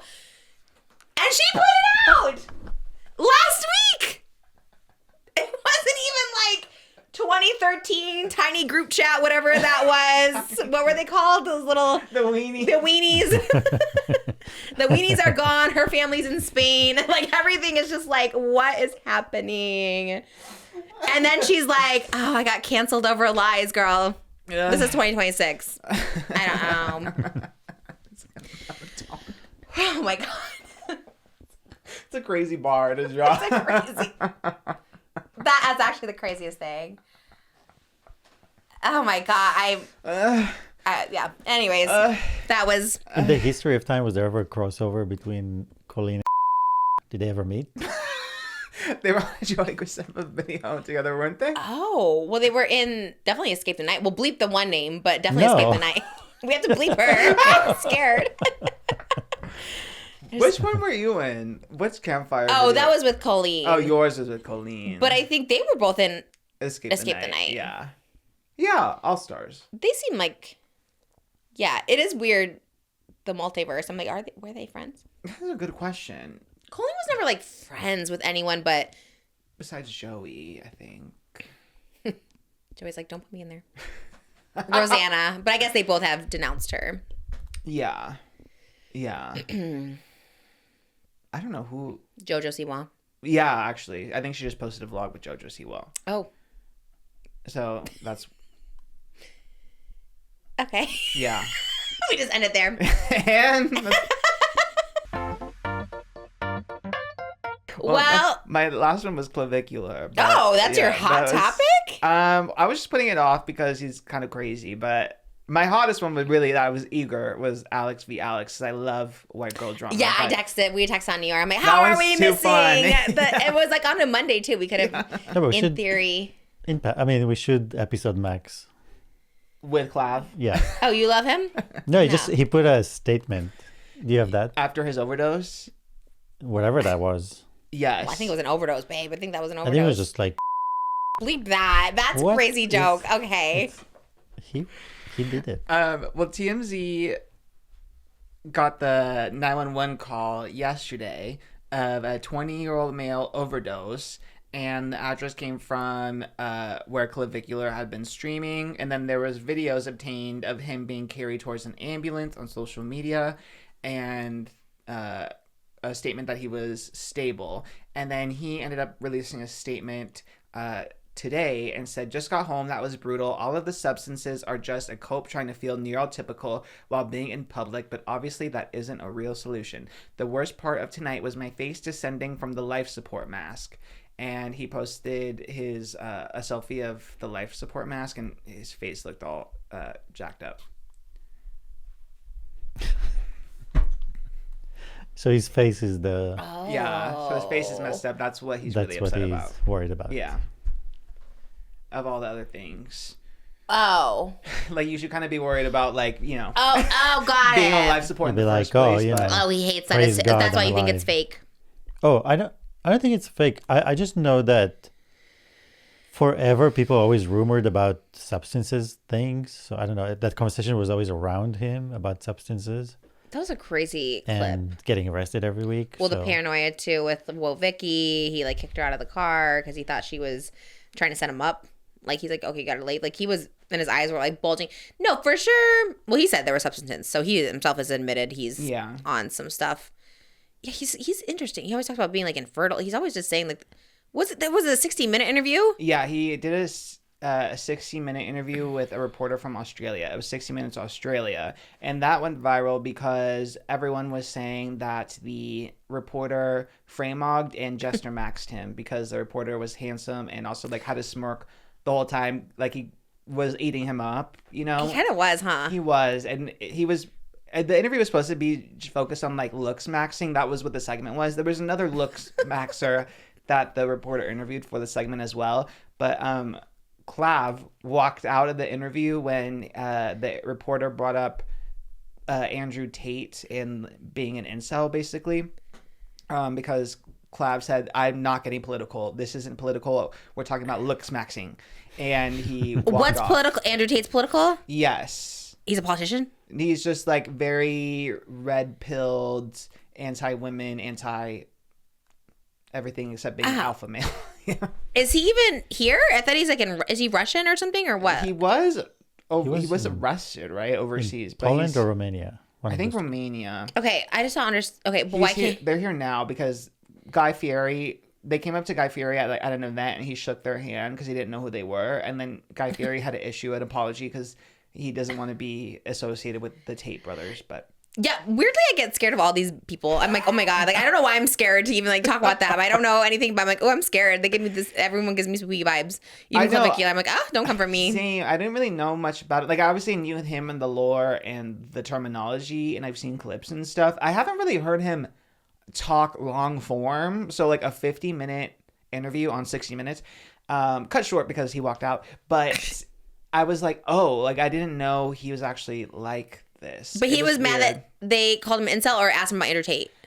Both. Like he is weirdly, maybe because he's getting mainstream now, but he's trying to clean it up a little bit, I think, because there's a clip that went viral with Andrew Tate where he was on like a tour, not tour bus, but like, you know, a party bus or whatever, and he was rapping to Kanye West's song Hail. Who was this? Which one? Clav and Andrew Tate were on stream. So he's friends with him. Yeah. So I think now he's trying to clean it up and not be that like controversial, but not like, go figure. And doesn't want to address like political stuff like that. I think he's trying to keep it in looks maxing because now he's doing Fashion Week and GQ spreads. Oh, and we stuff. Well, it sounds like he's money maxing. Yes, it's like don't hurt, like trying to be brand. I might venture to say like he might have done all those antics to get noticed, right? Like I would find it hard to believe he's an actual. You can bleep my word. That like it's hard to believe that's like his values. I mean, maybe he does that for shock value. It could be because if you're so when you're so focused about looks and what is the optimal look, you get very close to the theories that the word of like what's the theory? I don't know. Of like the Aryan race, who is basically the superior race, and he does walk around like I'm the superior looking person in the room. Who are we talking about? Andrew Tate or Clavicular? Clavicular. All I'm saying is like his whole focus on looks I see. Could very quickly bring you to think that there is a superior something. Yeah. And any minute you think you're superior in any way, in any form, you start to walk a very dangerous line. But you think that's real? Sometimes I just think like they're like some people have to be trolling for like attention, but maybe it's real. I think he's super young, so I think in general, I think he is struggling with a lot, like being so young, being in the public eye, obviously going into substances to try to mitigate the pressure of dealing with so many things when you're so young. So he's going through a ton of things, and then you're also vulnerable to somebody like Andrew Tate or somebody of that nature to pull you into something. No, I hope he like cleans it up. I mean, I hope he's not really that person. I mean, it's gross anyways, whether you're like trolling or not, but like, you know, hopefully he goes away from that. I think for whatever reason, it's better to not be on that side of things. I don't know. I think he needs to grow a lot and stay alive. Because it was scary. You know? That like, I guess overdose. Like when they like panned away, but kind of panned to him, and he was just kind of like falling back. It almost looked like to me like a K-hole. Like it was just like where you just are like falling back, and you're kind of, it's like almost like you're like dying and you're accepting it. It's like it was actually really scary. I almost quote tweeted it because I was like, what platform is allowing that to like just keep streaming? Like he was literally like Kick, but is it Kick? Yeah. Oh, I thought he was kicked off Kick. No, he's back on. He was temporarily banned after he shot the alligator, but he's been back. Yeah. Did you see the mom that came up to him and was like, "Are you the one who shot the alligator?" Yeah. Did you? Oh my God, it was so funny. She's like, "Oh my God," it was like an older woman. These older women love him. Like they're always coming to him on live stream. Weird. Well, like we said, I mean, he is like charming if he wasn't awful. Like all those things you say, because it's like when you watch just a clip, you're like, okay, he's like, but yeah, that's why he would benefit from a rebrand. I don't know if he's like too far gone, but he probably needs help. I don't know. Do you remember early TikTok, the guy that was just like kind of like him, just looking good, always smiling at the camera, all the old ladies liked him? Oh, my mom liked him. What was that guy's name? It was so niche, like I never heard of him, but my mom was like, oh, everyone loves, was it Mickey or something? What was his name? Sounds about right. Ricky White, something. Oh, something along those lines. that's gonna bother me. Is he still around? No, I don't think so. My mom would always like, oh, all these women love It was something white. But he would just play old-fashioned music and be all just like looking at the camera, smiling, kind of like this guy. That's so niche, babe. That's so But all I'm niche. saying is like it's the same because you're talking about all these women liking Yeah. him. It's kind of like the same style of a person and a I think look. that guy was just like a sweet Southern boy. This is very different. I think he was just being cute, dancing to like Barry Manilow songs. God, I forgot his name. It was so niche, but my mom was just like, all these old women think they have a chance with Ricky White or whatever his name was. And I remember she talked about him all the time. I think you like Ricky White. Or, I don't think that's his name, but I can't think of what it was. Oh, that's gonna bother me. If you guys know, he used to like lip sync to like Barry Manilow songs, like wink at the camera. But he also didn't get a lot of views. Like he maybe had like 100,000, 200,000. Like so, my mom But it was knowing enough him was that he at some point kind of crashed out or burned out. maybe he became clavicular. Maybe that was his Maybe. rebrand. He's like, this is not working anymore. Anyways, it was scary. He needs help.